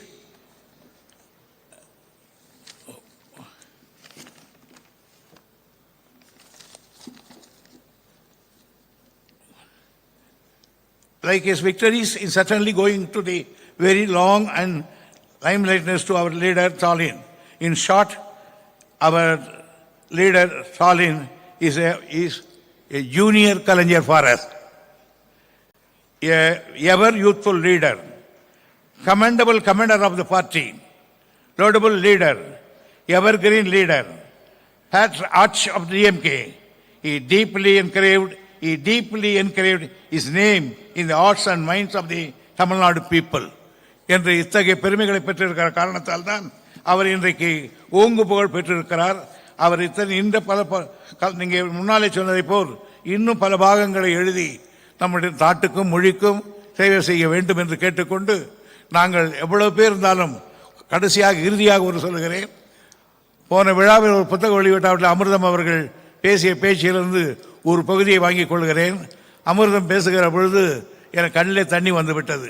காரணம், அமிர்தம் சொன்னார், உன்னை விட பெரியவன், என் தோள் மீது உன்னை தூக்கி வளர்த்தவன், அப்படியெல்லாம் வளர்த்திருந்தாலும் உன்னை நான் இன்னைக்கு தலைவனாக ஏற்றுக்கொள்கிறேன், உன் வழியில் இருக்கிறேன் என்று அவர் சொன்ன பொழுது அந்த குடும்பத்தின் வரலாறு தெரிந்த காரணத்தால் எவ்வளவு பெரிய பரந்த மனப்பான்மை, எத்தகைய எண்ணம் எண்ணிக்கொண்டேன். அதே போன்றுதான் நாங்கள் எவ்வளவு வளர்ந்திருந்தாலும், உன்னை விட பெரியவராக இருந்தாலும் உன்னை எங்கள் வழிகாட்டியாக, தலைவராக என்று நாங்கள் ஏற்றுக்கொள்வோம். என் தலைவர் கலைஞரிடத்திலே நாங்கள் எப்படி இறுதி வரையில் இருந்தோமோ, தலைவா, எங்கள் மூச்சு இருக்கிற வரையிலே உன்னிடத்திலே நாங்கள் நன்றியோடு இருப்போம். நன்றி, வணக்கம்.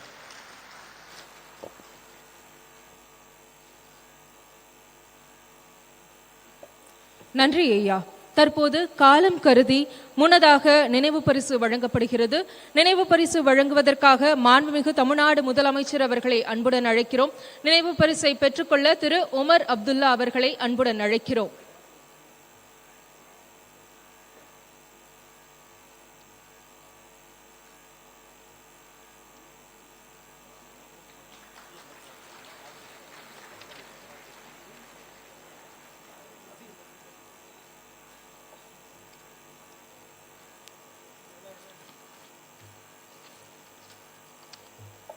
தற்போது கேரள முதலமைச்சர் திரு பினராயி விஜயன் அவர்களுக்கு நினைவு பரிசு வழங்கப்படுகிறது.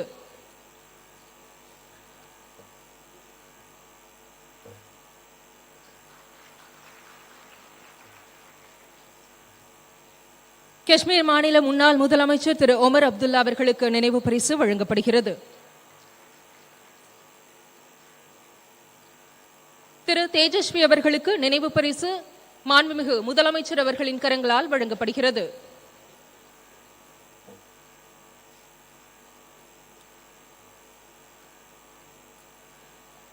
முன்னதாக மாண்புமிகு அமைச்சர் திமுக பொதுச் செயலாளர் திரு துரைமுருகன் அவர்களுக்கு நினைவு பரிசு வழங்கப்படுகிறது.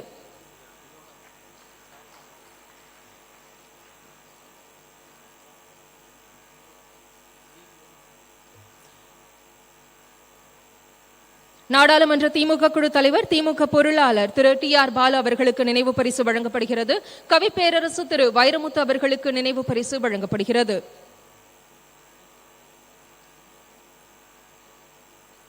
நடிகர் திரு சத்யராஜ் அவர்களுக்கு நினைவு பரிசு வழங்கப்படுகிறது.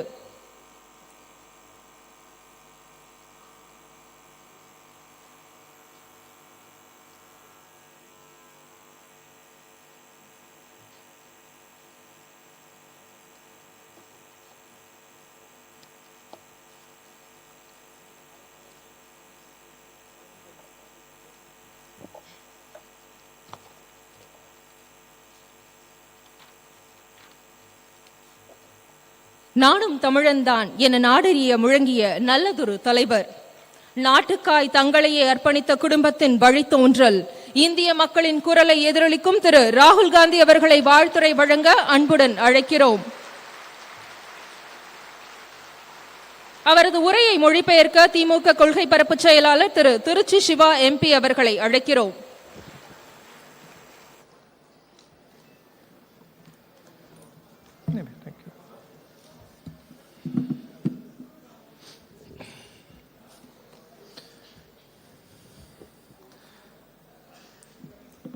Thiru M.K. Stalin ji,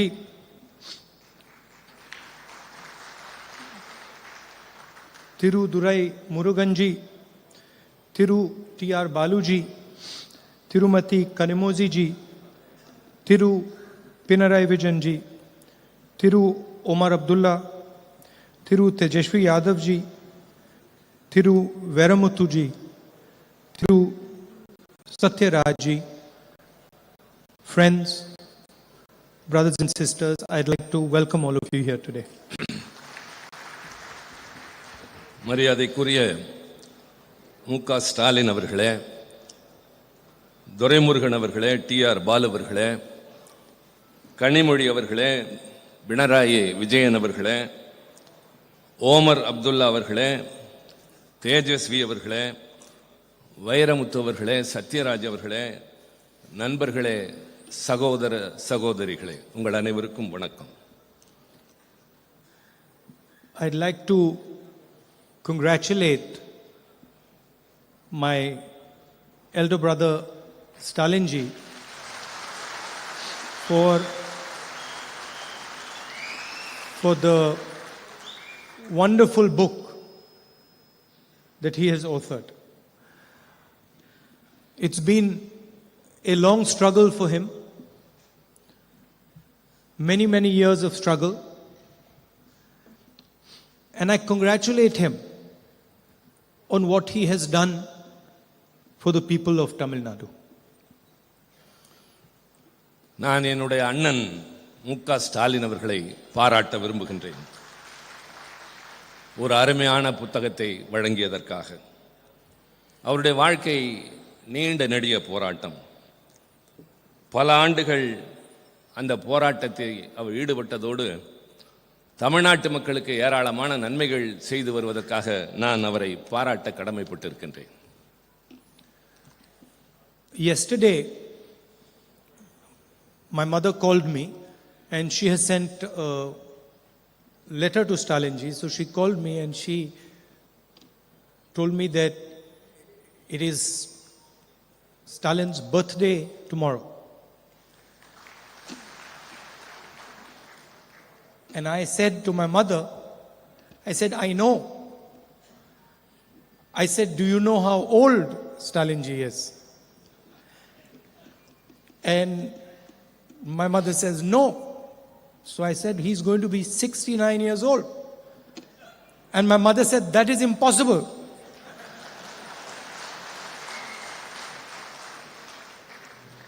நேற்றைய தினம் என்னுடைய தாயார் என்னை அழைத்து நாளை முக ஸ்டாலினுக்கு பிறந்த நாள் என்று சொன்னார்கள். நான் எனக்கு தெரியும் என்று சொன்னேன். சொல்லிவிட்டு அவருக்கு எத்தனை வயது தெரியுமா என்று கேட்டேன். தெரியாது என்று சொன்னார்கள். 69 என்று சொன்னவுடன் சாத்தியமே இல்லை என்று என்னுடைய தாயார் சொன்னார்கள். So I said, how old do you think he is? So she said, I think he must be 58 or 60. நான் என்னுடைய தாயாரிடம் கேட்டேன், அவருக்கு எத்தனை வயது இருக்கும் என்று நீங்கள் கருதுகிறீர்கள்? 50 அல்லது 60க்குள்ளாகத்தான் இருக்கும் என்று அவர் என்னிடம் சொன்னார். Afterwards she Googled. She does Google these days. She Googled Stalin's age. And then she called me. She sent me a message. My God, you're right. He's 69 years old. நான் அப்படி சொன்னவுடன் என்னுடைய தாயார் கூகுளிலே அந்த செய்தியை ஒப்பிட்டு பார்த்து, ஆம், நீங்கள் சொன்னது சரிதான் என்று ஒத்துக்கொண்டார்கள். So, I don't know if it's in the book, but if it isn't, he has to write another book telling us how he manages to look so young. இந்த புத்தகத்தில் இருக்கிறதா இல்லையா எனக்கு தெரியாது. ஆனால் அவர் இன்னொரு புத்தகம் எழுத வேண்டும், தான் எப்படி இவ்வளவு இளமையாக இருக்கிறோம் என்பதை பற்றி. I'd like to thank Stalin ji and all of you for inviting me here and giving me the honor to speak to you.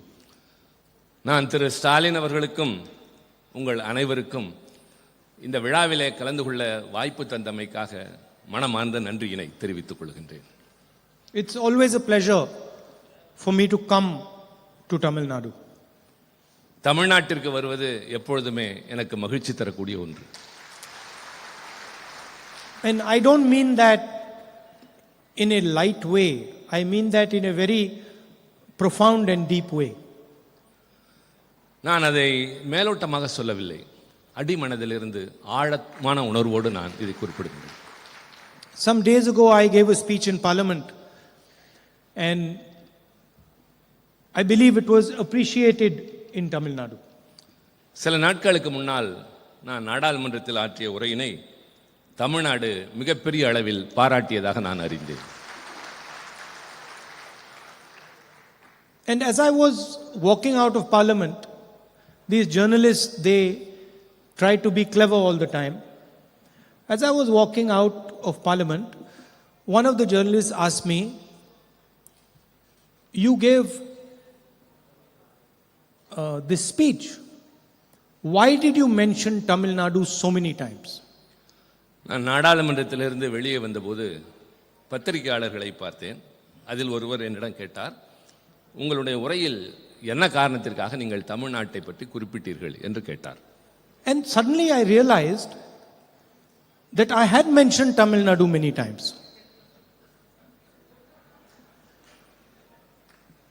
நான் பலமுறை அதை உணர்ந்திருக்கின்றேன், தமிழ்நாட்டின் மீது எனக்கு எந்த அளவிற்கு அன்பு இருக்கிறது என்பதை பற்றி. And as I was walking out, without realizing it, it came out of my mouth that, I'm Tamil. நான் வெளியே வருகிற போது என்னை அறியாமல் சொன்னேன், நான் தமிழ் என்று சொன்னேன். என்னை அறியாமல் அந்த வார்த்தை வந்தது. Then I got in the car and I was thinking, but why did you say that? நான் என்னுடைய காரில் ஏறியதற்கு பின்னால் ஏன் அப்படி சொன்னேன் என்று யோசித்தேன். Why did those words come out of your mouth? ஏன் அந்த வார்த்தைகள் உன்னுடைய வாயிலிருந்து வந்தன? You're not born in Tamil Nadu. நீங்கள் தமிழ்நாட்டில் பிறக்கவில்லை. You don't speak Tamil. நீங்கள் தமிழ் மொழியை பேசுவதில்லை. Tamil is a 3,000-year-old civilization. 3000 ஆண்டுகள் பழமையான நாகரிகமுடைய மொழி தமிழ் மொழி. You don't even begin to understand that civilization. அந்த நாகரிகத்தை பற்றி நீங்கள் இன்னும் தெரிந்து கொள்ளக்கூட முற்படவில்லை. How can you say you are Tamil? I ask myself. அதற்கு பின்னாலும் எப்படி நீங்கள் தமிழர் என்று சொல்லிக் கொள்கிறீர்கள் என்று எனக்கு நானே கேட்டுக்கொண்டேன். How have you given yourself the right to say that you are Tamil? நான் எப்படி அந்த உரிமையை அப்படி சொல்லுகின்ற அளவிற்கு எடுத்துக்கொண்டேன். And I was thinking this for some time in the car while I was driving home. நான் காரில் செல்கிற போது மீண்டும் தொடர்ந்து அதை பற்றியே யோசித்துக் கொண்டிருந்தேன். And then I realized why I said those words. பின்னர் நான் உணர்ந்தேன் ஏன் அந்த வார்த்தையை சொன்னேன் என்பது பற்றி. Because my blood is mixed with your soil.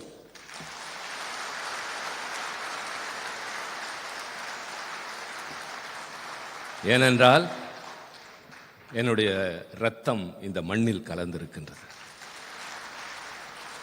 It was a very sad experience for me losing a father. ஒரு தந்தை இழப்பது என்பது குறிப்பாக எனக்கு மிகப்பெரிய வேதனையான சோகமான அனுபவம் தான். Very difficult experience, but also an experience I learned from. நான் அந்த சோகமான அனுபவத்தை திருப்பி திருப்பி எண்ணி பார்க்கிறேன். And so I realized that I do have the right to call myself Tamil. நான் உணர்ந்தேன் என்னை தமிழன் என்று அழைத்துக் கொள்வதற்கான எல்லா உரிமைகளும் எனக்கு இருப்பதாக. Now what does it mean to be a Tamil? தமிழனாக இருப்பதனுடைய பொருள் என்ன? The first thing it means is when I come to this state, I come with humility. நான் முதலில் இந்த மண்ணுக்கு வருகிற போது பணிவான குணத்துடன் இங்கு வருகின்றேன். I come bowing my head to your tradition, to your history, to your language. உங்களுடைய வரலாற்றிற்கு பாரம்பரியத்திற்கு நான் தலைவணங்குகிறவனாகவே வருகின்றேன். And I come with a desire to understand your perspective. உங்களுடைய எல்லா விதமான பரிமாணங்களையும் உணர்ந்து கொள்ள வேண்டும் என்ற எண்ணத்தோடு தான் நான் ஒவ்வொரு முறையும் வருகின்றேன். In the speech I said, India is a union of states. நான் என்னுடைய நாடாளுமன்ற உரையில் பேசுகிற போது இந்தியா என்பது மாநிலங்களின் ஒன்றியம் என்று குறிப்பிட்டேன். So when we say state, what is a state? Where does it come from? நாம் மாநிலங்கள் என்று சொல்கிறோம் என்றால் அந்த சொல் எங்கிருந்து வந்தது? ஒரு மாநிலம் என்றால் என்ன? It starts from the land. மண்ணை பற்றியது. From the land come the people. மக்களிடமிருந்து அந்த மண்ணினுடைய தன்மை வருகிறது. From the people comes a voice. மக்களிடமிருந்து அவருடைய குரல் வெளிவருகின்றது. From the voice comes a language. அவருடைய குரலில் இருந்து அவருடைய மொழி வெளிவருகின்றது. From a language comes a culture. மொழியில இருந்து கலாச்சாரம் வருகின்றது. From a culture comes a history. கலாச்சாரத்திலிருந்து சரித்திரம் வருகின்றது. And from a history comes a state. பின்னர் வரலாற்றிலிருந்து மாநிலம் உருவாகின்றது. So when I say that India is a union of states, I am saying that the union of states come together to form India. நான் India என்பது மாநிலங்களின் ஒன்றியம் என்று சொல்லுகிற போது இது மாநிலங்களிலிருந்து தான் இந்தியா என்பதே வருகின்றது என்பதை நான் அழுத்தமாக சொன்னேன். Like letters form a word. எழுத்துக்கள் சேர்ந்து சொல்லாக மாறுகிறது. A word forms a sentence. வார்த்தைகள் சேர்ந்து வாக்கியமாக மாறுகிறது. And a sentences become a poem. வார்த்தைகள் ஒன்று சேர்ந்து வாக்கியமாக மாறி அந்த வாக்கியங்கள் ஒன்று சேர்ந்து கவிதையாக மாறுகின்றது. If you do not respect the letters, you do not respect the words, you do not respect the sentences, you cannot respect the entire poem. எழுத்துக்களை மதிக்கவில்லை என்றால், சொற்களை மதிக்கவில்லை என்றால், வாக்கியத்தை மதிக்கவில்லை என்றால் வேறு எதையும் மதிக்க முடியாது. So when the Prime Minister comes here and he tries to impose some other idea on the people of Tamil Nadu, when he does not understand that Tamil Nadu is just not two words. Tamil Nadu is 3,000 years. Tamil Nadu is the land. Tamil Nadu is the people. Tamil Nadu is the language. Tamil Nadu is the words. When he does not understand that, he insults this state and he insults our country. பிரதமர் இங்கு வருகிற போதெல்லாம் பொருள் புரியாமல் தமிழ்நாட்டை பற்றி பேசுகிறார். அது 3000 ஆண்டுகள் பழமையுள்ள ஒரு பாரம்பரியமான நாடு. அவர் சொற்களை புரிந்து கொள்வதில்லை, வாக்கியங்களை புரிந்து கொள்வதில்லை, மொழியை புரிந்து கொள்வதில்லை. பின்னர் எந்த அடிப்படையில் தமிழ்நாட்டை பற்றி அவர் பேசுகிறார்? How can you take away the voice of the people of Tamil Nadu and then say to the people of Tamil Nadu that I respect you? அவருடைய குரலை புரிந்து கொள்ள முடியாமல் நான் உங்களுக்காக பேசுகிறேன் என்று எப்படி அவர் சொல்ல முடியும்? When the people of Tamil Nadu repeatedly ask you and want to talk to you about NEET and you don't answer them, what type of respect is that? அவர்கள் திருப்பி திருப்பி கேட்கிற எதையுமே உணர்ந்து கொள்ளாமல் நீங்கள் பேசுகிற போது அவர்கள் மீது என்ன மரியாதை வைத்திருக்கிறீர்கள்? When the voice of Tamil Nadu says the GST is unfair, the GST harms productive states, and you do not respond, who are you disrespecting? தமிழ்நாட்டு மக்கள் ஒட்டுமொத்தமாக ஜிஎஸ்டி என்பது நியாயமற்றது, அது எங்களுக்கு பாதகம் ஏற்படுத்துகிறது என்று சொல்வதை புரிந்து கொள்ளாமல் நீங்கள் அவர்களை அவமதிக்கிறீர்கள். And I said in Parliament, they do not understand the history of Tamil Nadu, they do not understand the history of this nation. நான் நாடாளுமன்றத்தில் பேசுகிற போது சொன்னேன், அவர்கள் தமிழ்நாட்டினுடைய வரலாற்றையும் தெரிந்து கொள்வதில்லை, இந்த நாட்டினுடைய வரலாற்றையும் தெரிந்து கொள்ளவில்லை. In 3,000 years, nobody has been able to impose anything on the Tamil people. கடந்த 3000 ஆண்டுகளில் தமிழ்நாட்டின் மீது யாராலும் எதையும் திணிக்க முடிந்ததில்லை. And in 3,000 years from today, nobody will be able to impose anything on the Tamil people. 3000 ஆண்டுகளாக தொடர்ந்து இன்று வரை யாராலும் எதையும் தமிழ்நாட்டின் மீது திணிக்க முடியவில்லை. But I have experience of the Tamil people. ஆனால் எனக்கு தமிழ்நாட்டு மக்களை பற்றிய அனுபவம் இருக்கின்றது. You talk to them with love and affection, you can get anything out of them. அவரிடம் அன்போடும் அக்கறையோடும் பேசினால் அவரிடமிருந்து எதையும் நீங்கள் பெறலாம். You come here, you respect their culture, their language, you try to learn from them, they will give you nothing but love in return. நீங்கள் இங்கு வாருங்கள், வந்து அவருடைய கலாச்சாரத்தை, பாரம்பரியத்தை, மொழியை பற்றி புரிந்து கொள்ளுங்கள். அவர்கள் அதற்கு பதிலாக அன்பையும் பரிவையும் உங்கள் மீது வாரி வழங்குவார். It's a misunderstanding that the Prime Minister has. பிரதமருக்கு இருப்பது சரியாக புரிந்து கொள்ளாத ஒரு தன்மை. And it is a misunderstanding that applies to all states of our union. கிட்டத்தட்ட இந்த நாட்டில் இருக்கிற எல்லா மாநிலங்களை பற்றியும் அவருக்கு இப்படித்தான் ஒரு புரிந்து கொள்ளாத தன்மை இருக்கின்றது. My friend and colleague Omar spoke wonderfully today. என்னுடைய நண்பரும் சகாவுமான ஓமர் இங்கே மிக அழகாக பேசினார். And he said probably the most important thing that was to be said today. மிக முக்கியமாக எதை சொல்ல வேண்டுமோ அவர் அதை இன்றைக்கு இந்த மன்றத்தில் சொன்னார். And I want to repeat it here. நான் அதை திருப்பி சொல்ல விரும்புகின்றேன். We have to understand that for the first time since independence, a state of the Indian Union had its powers taken away from it. விடுதலை பெற்ற இந்த நாட்டில் அதிலிருந்து இன்று வரை இப்பொழுதுதான் முதல் முறையாக ஒரு மாநிலத்தில் இருந்த உரிமைகள் பறிக்கப்பட்டிருக்கின்றன. It has never happened before. இதற்கு முன்பு எப்பொழுதும் அது நடந்தது இல்லை. That the rights of the people have been snatched from them. அந்த மக்களுடைய உரிமைகள் அவரிடமிருந்து பறிக்கப்பட்டிருக்கின்றன. Today the people of Jammu and Kashmir do not rule themselves. Jammu Kashmir மக்கள் தங்களை தாங்களே ஆள முடியாத ஒரு நிலை ஏற்பட்டிருக்கிறது. Today bureaucrats from UP, from Gujarat rule Jammu and Kashmir. Gujarat, Uttar Pradesh போன்ற பகுதிகளில் இருக்கிற அதிகாரிகள் இப்பொழுது ஜம்மு காஷ்மீரை ஆண்டு கொண்டிருக்கின்றார்கள். And that is the extreme what they have done to Jammu and Kashmir. இது ஜம்மு காஷ்மீருக்கு அவர்கள் இழைத்திருக்கிற மிகப்பெரிய அநீதி. In Punjab they have unilaterally taken land away from Punjab and given it to the BSF. பஞ்சாபில் இருக்கின்ற Hundreds of kilometers of land. பஞ்சாபில் இருக்கிற நூற்றுக்கணக்கான மைல்கள் இடத்தை எடுத்து எல்லை பாதுகாப்பு படையினரும் அவர்களே கொடுத்திருக்கின்றார்கள். Without any question, without any discussion. யாரிடமும் எதை பற்றியும் கலந்து பேசவில்லை.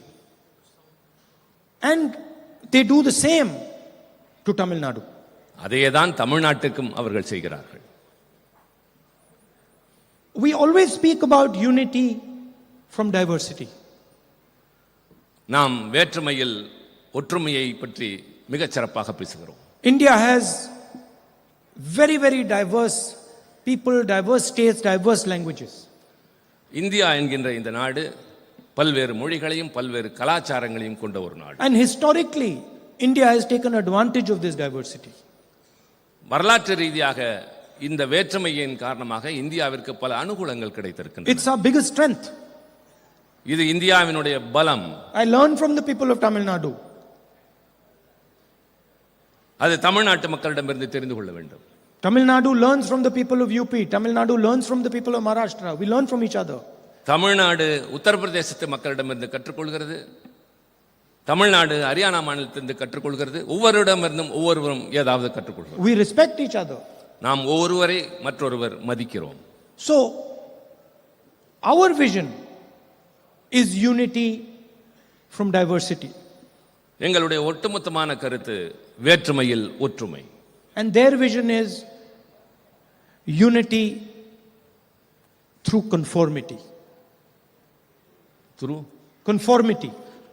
அவர்கள் சொல்வது நாம் சொல்வதும் இதுதான்.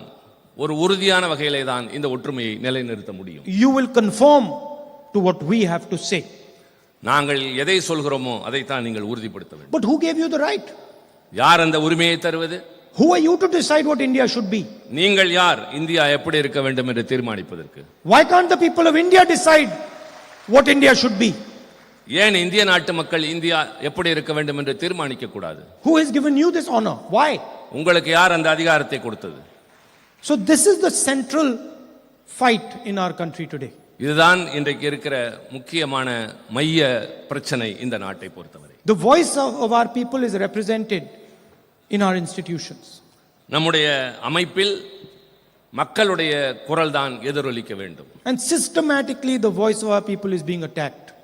ஆனால் தொடர்ச்சியாக திட்டமிட்டு மக்களுடைய உரிமைகளும் உணர்வுகளும் நசுக்கப்படுகின்றன. The judiciary, the election commission, the media, systematically one by one these things are being attacked. நீதித்துறை, தேர்தல் ஆணையம், பத்திரிகை துறை எல்லாம் தொடர்ச்சியாக திட்டமிட்டு நசுக்கப்படுகின்றன. But the BJP should not be under any illusions. We know how to fight them.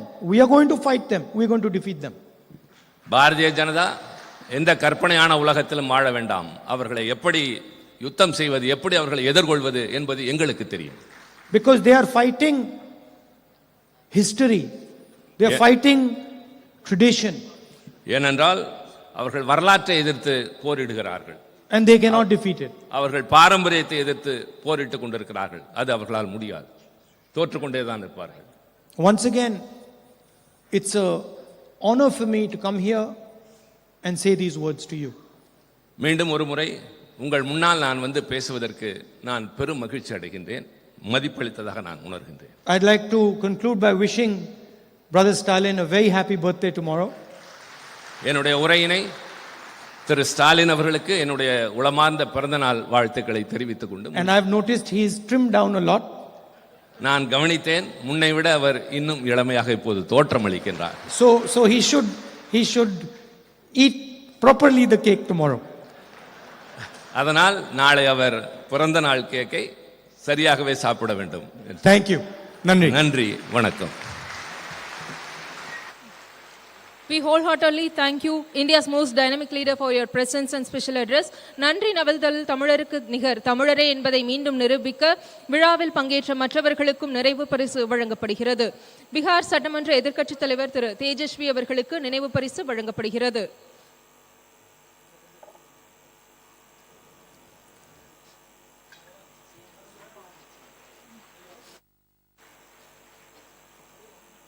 திருமிகு கனிமொழி கருணாநிதி அவர்களுக்கு நினைவு பரிசு வழங்கப்படுகிறது. பூம்புகார் பதிப்பக உரிமையாளர்கள் திரு ராஜா சுந்தர் சிங் மற்றும் திரு ஷாம் பிரசாத் ஆகியோர்களுக்கு நினைவு பரிசு வழங்கப்படுகிறது.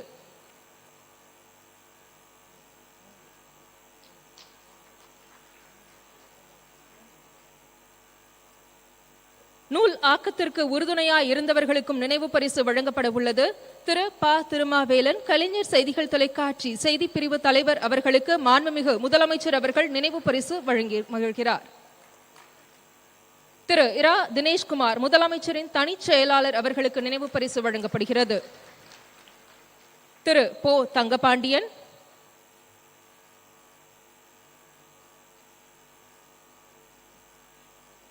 வடிவமைப்பாளர் திரு தமிழரசு அவர்களுக்கு நினைவு பரிசு வழங்கப்படுகிறது. ஓவியர் திரு தமிழ் அவர்களுக்கு நினைவு பரிசு வழங்கப்படுகிறது. நம் ஒப்பற்ற தலைவர் திராவிட மாடல் மாண்புமிகு தமிழ்நாடு முதலமைச்சர் அவர்களை ஏற்புரையும் நன்றியுரையும் ஆற்றிட பேரன்புடன் அழைக்கிறோம். முன்னதாக பூம்புகார் பதிப்பகத்தின் சார்பில் மாண்புமிகு முதலமைச்சர் அவர்களுக்கு நினைவு பரிசு வழங்கப்படுகிறது.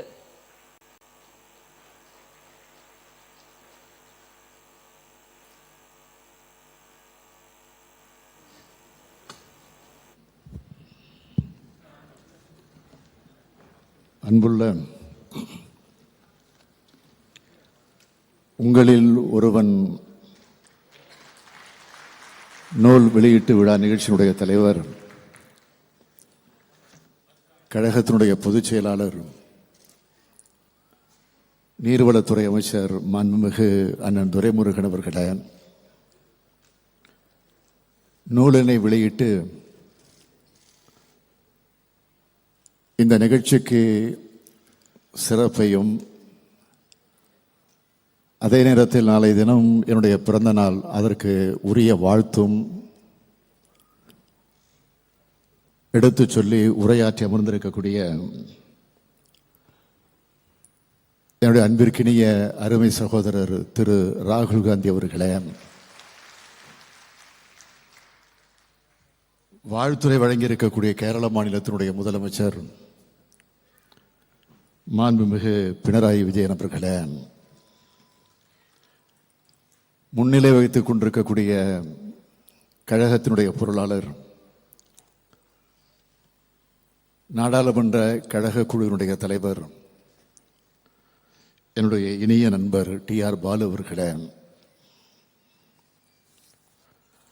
வருகை தந்து வாழ்த்துறை ஆற்றியிருக்கக்கூடிய ஜம்மு காஷ்மீர் மாநிலத்தினுடைய முன்னாள் முதலமைச்சர் உமர் அப்துல்லா அவர்களே, பீகார் மாநிலத்தினுடைய எதிர்க்கட்சி தலைவர் தேஜஸ்வி அவர்களே, மதிப்புமிகு கவி பேரரசு வைரமுத்து அவர்களே, பாசமுள்ள சகோதரர் மானமிகு நடிகர் சத்யராஜ் அவர்களே, வரவேற்புரை ஆற்றியிருக்கக்கூடிய கழகத்தின் மகளிர் அணியின் செயலாளர், நாடாளுமன்ற குழுவினுடைய துணைத் தலைவர் என்னுடைய அருமை தங்கை கனிமொழி அவர்களே,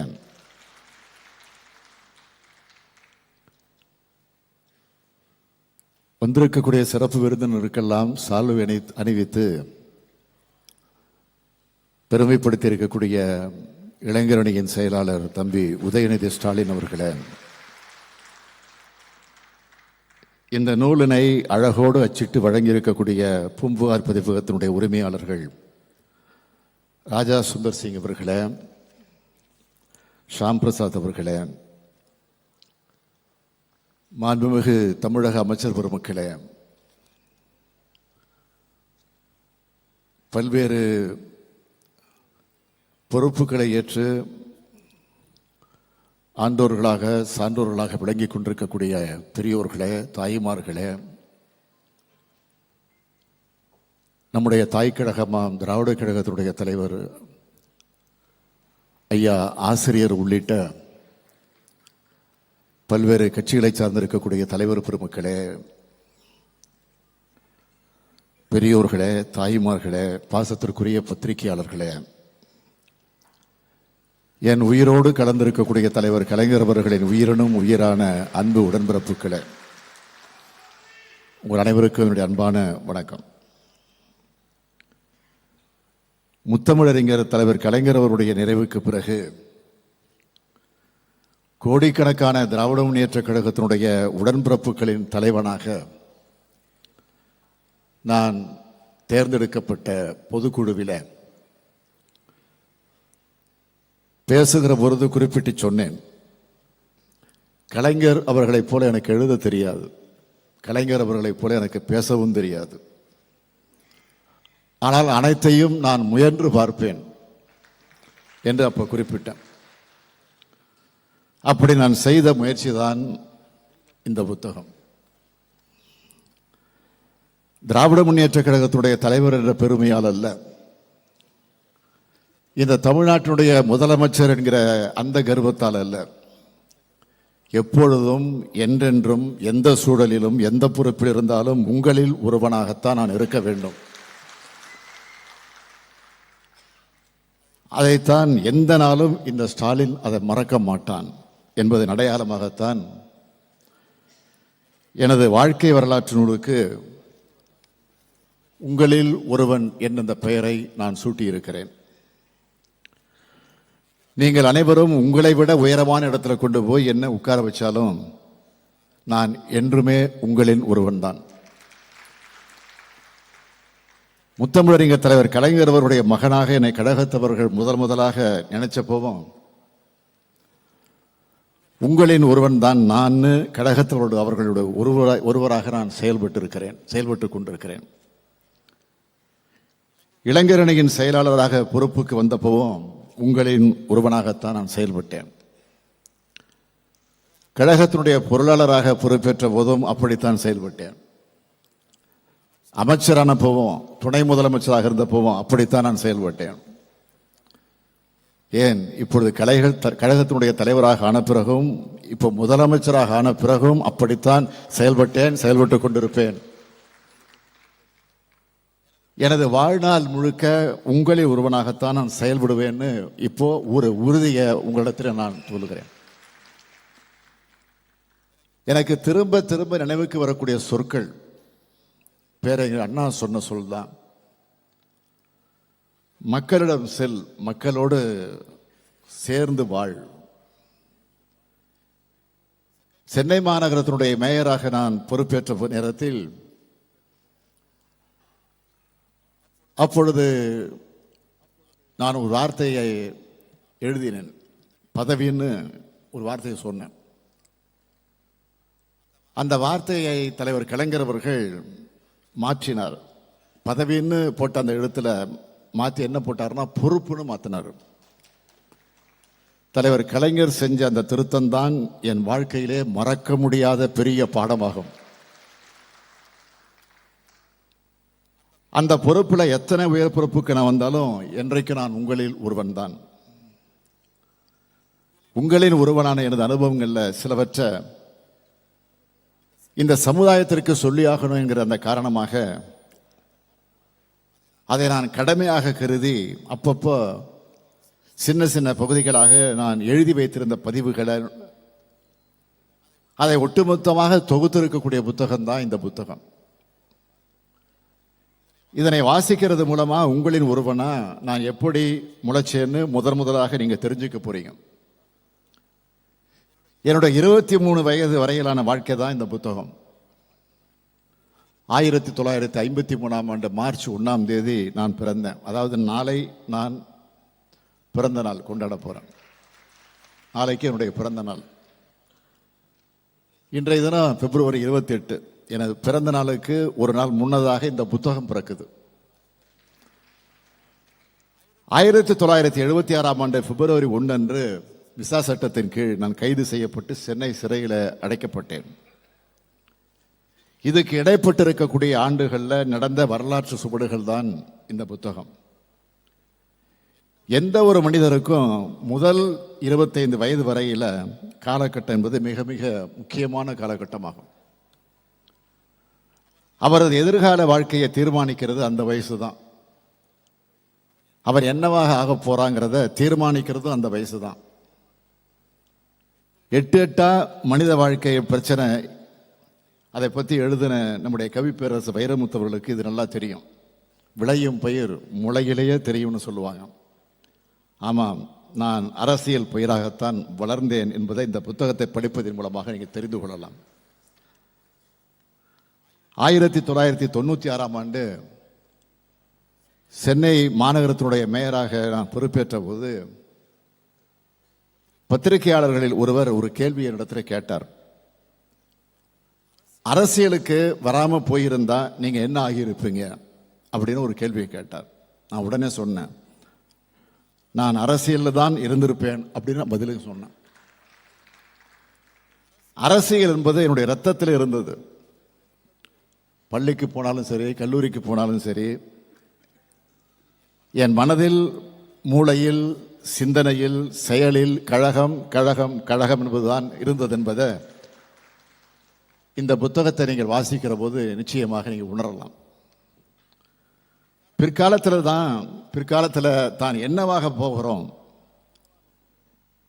மிக மிக மிக மிக சிறிய வயசிலேயே அதை தீர்மானிச்சுட்டா, அதிலிருந்து இம்மி அளவும் விலகாம பயணிச்சா அந்த இலக்கை நிச்சயம் அடைஞ்சே தீர்வாங்க என்பதற்கு அடையாளம்தான் நான் என்பதை இங்கே பதிவு செய்கிறேன். அப்படிப்பட்ட அடையாளங்களுடைய தொகுப்பு தான் இந்த புத்தகம்.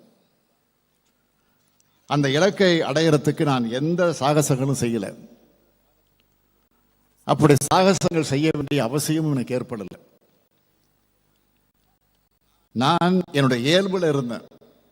என்னுடைய இயல்பை என்னை இந்த இடத்துல கொண்டு வந்து நிறுத்தி இருக்கு. தலைவர் கலைஞர் அவர்கள் ஒரு முறை சொன்னார்,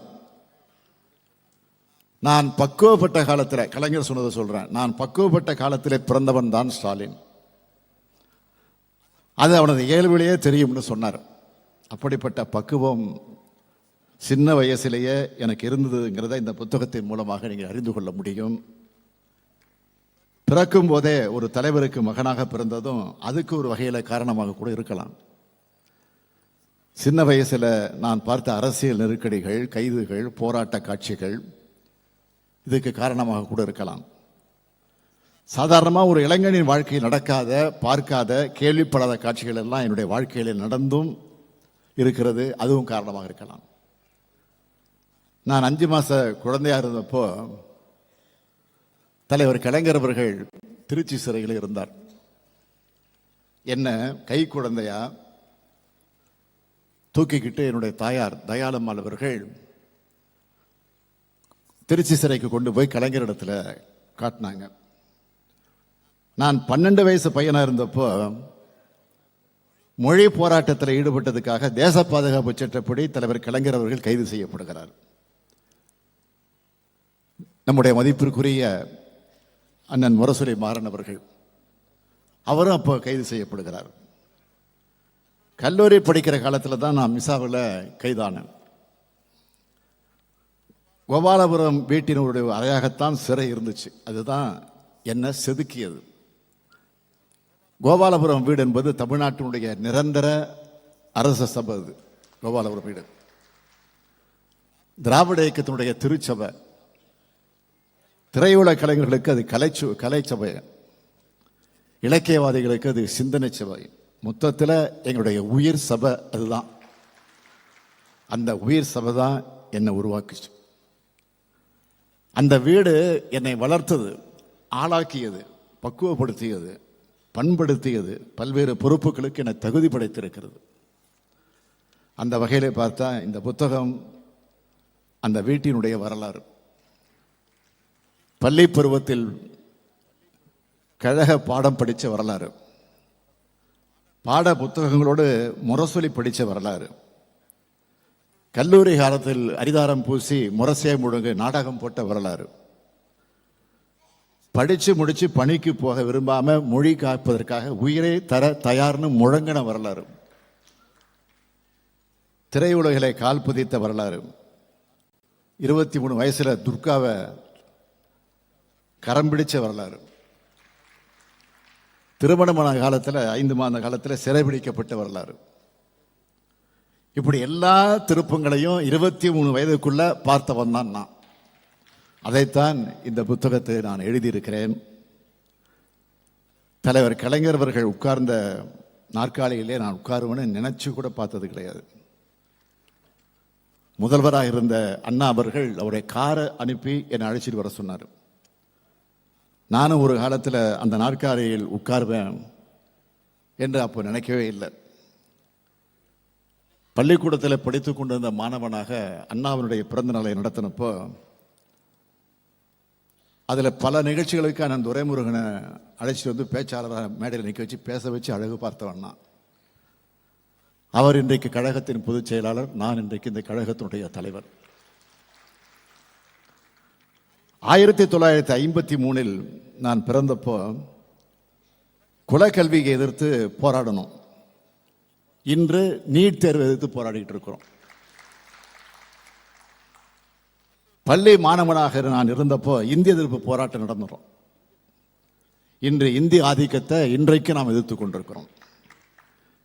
1971 அண்ணா விழாவை நான் நடத்தியப்போ 3 மாநிலத்துடைய அமைச்சர்களை வரவழைச்சு அதில் பங்கேற்க வச்சு மாநில சுயாட்சிக்காக குரல் கொடுத்தோம். இன்றும் அதுக்கு முழங்கிட்டு இருக்கோம். இப்படியே சொல்லிக்கிட்டே போகலாம். புத்தகத்தில் இருக்கிறது அதிகம் சொல்லிவிடக்கூடாதுங்கிறதெல்லாம் நான் இதோடு நிறுத்திக்கிறேன். ஏன்னா நீங்கள் காசு கொடுத்து வாங்கி படிக்கணும். இந்த புத்தகத்தில் நான் மட்டும் இல்லை, நூற்றுக்கணக்கான மனிதர்களுடைய முகங்கள் அந்த புத்தகத்தில் இருக்கு. படிக்கிறப்போ உணர்வீங்க. நினைவில் இருக்கக்கூடிய பெயர்களைத்தான் நான் குறிப்பிட்டிருக்கிறேன். என் கூட பயணப்பட்ட மனிதர்கள், எனக்கு துணையாக வந்தவங்க, கூட்டம் ரொம்ப பெருசு. நான் தனி மனிதன் அல்ல, ஒரு கூட்டம் என்பதை இதன் மூலமாக நான் சொல்லியிருக்கிறேன். இது கொள்கை கூட்டம் என்பதையும் நீங்கள் அறிந்து கொள்ள முடியும். பொது வாழ்வை பூங்காவாக நான் எப்பவும் கருதுனதில்லை. அது புயலை எதிர்த்து நிற்பதாகத்தான் அப்பவும் இருந்திருக்கு, இப்பவும் இருக்கு.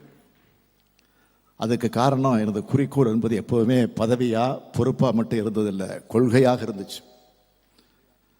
சுயமரியாதை கொள்கையிலே தந்தை பெரியார், இன எழுச்சியிலே பேரறிஞர் அண்ணா, இயக்கத்தை வழிநடத்துவதிலே நம்முடைய முத்தமிழறிஞர் தலைவர் கலைஞர், மொழி உரிமையிலே நம்முடைய இனமான பேராசிரியர், இந்த 4வரின் நிழற்குடையில் தான் நான் நின்று கொண்டிருக்கிறேன். இவர்கள்தான் என்னை செதுக்கிய சிற்பிகள்.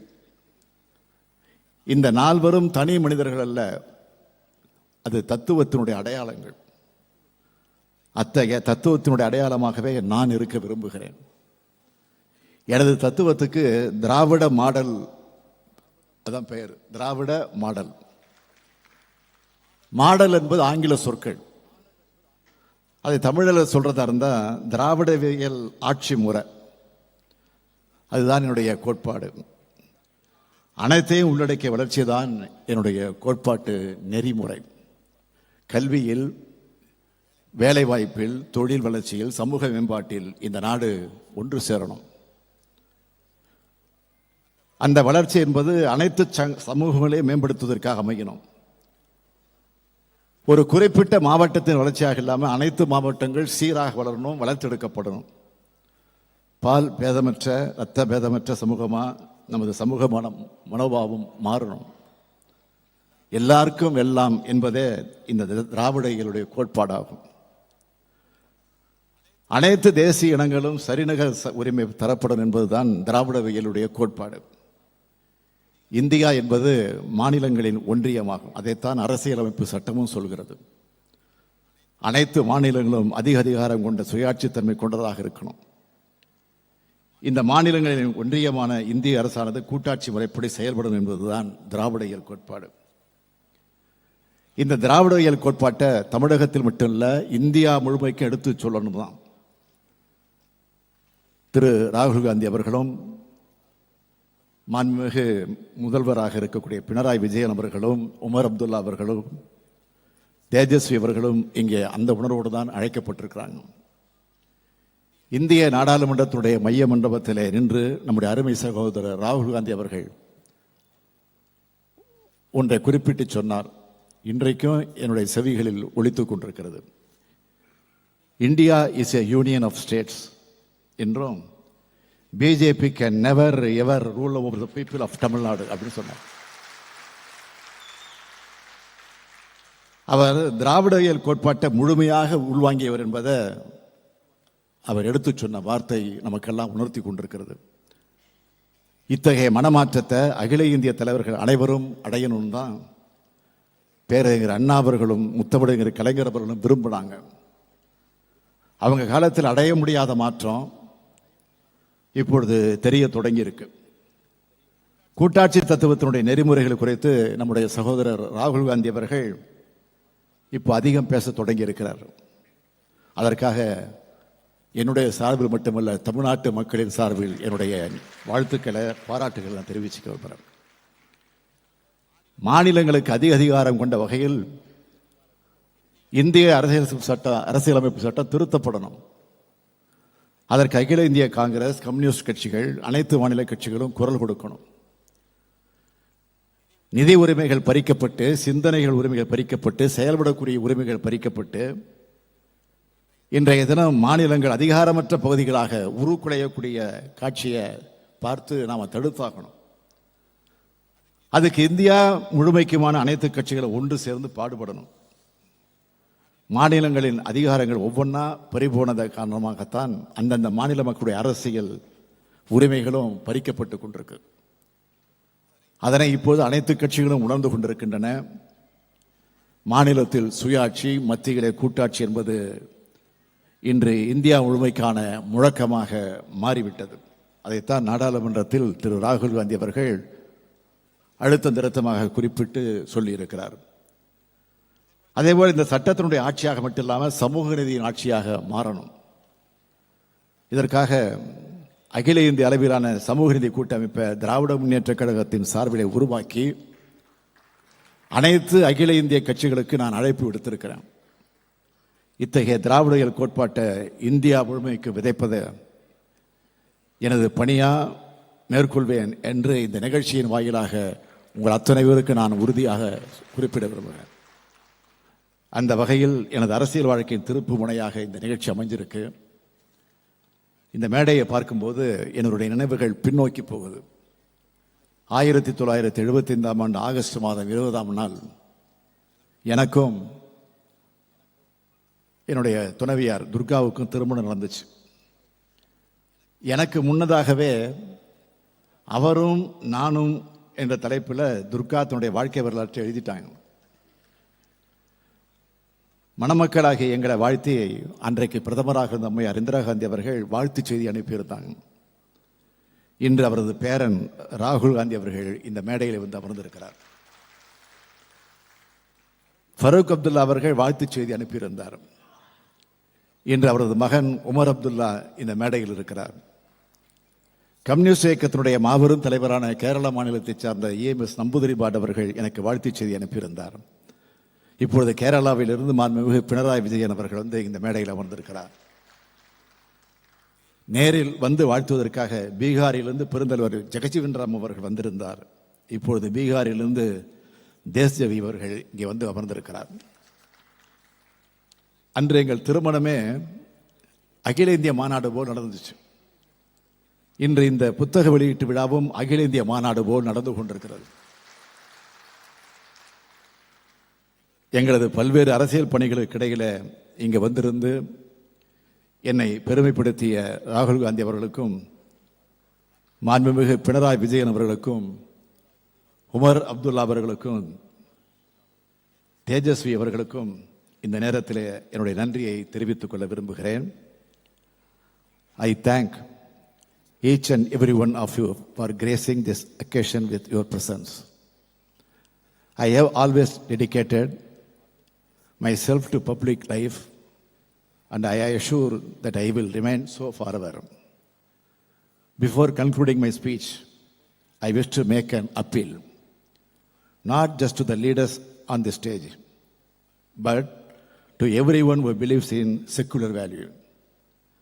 Our Indian Union is facing a big threat from deceiving forces. We all need to come together to defeat them and protect the founding principles of India.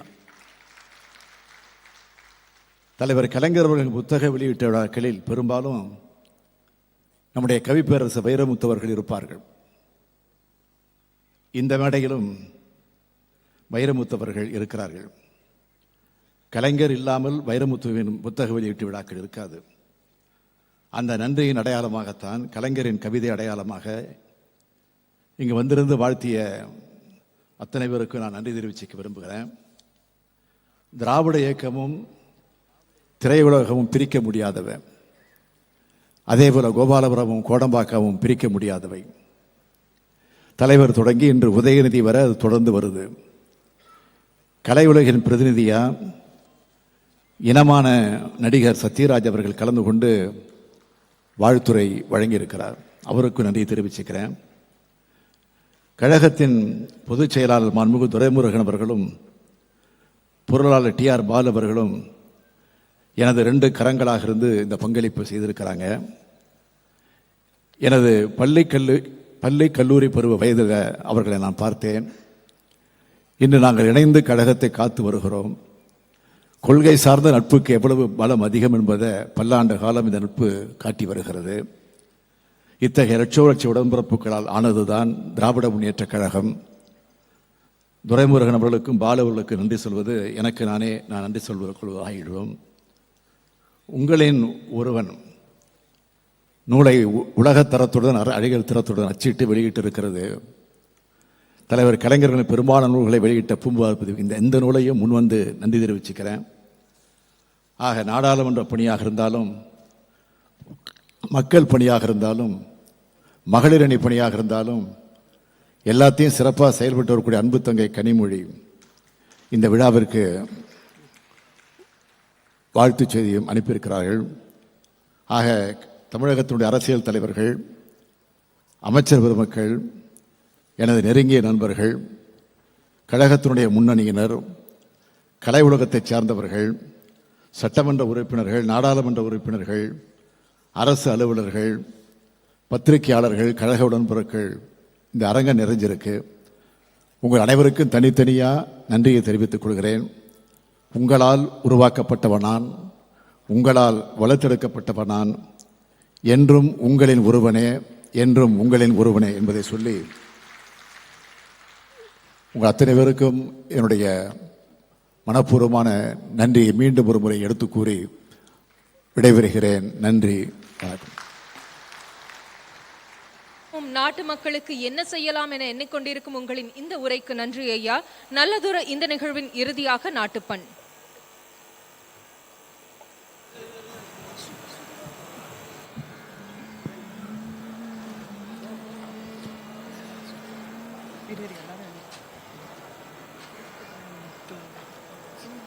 जनगण मन अधिनायक जय हे भारत भाग्य विधाता पंजाब सिंध गुजरात मराठा द्राविड उत्कल बंगा विंध्य हिमाचल यमुना गंगा उच्चल जलति तरंगा तव शुभ नामे जाहे तव शुभ आशीष माहे गाहे तव जय गाथा जन गण मंगलदायक जय हे भारत भाग्य विधाता जय हे जय हे जय हे जय जय जय जय हे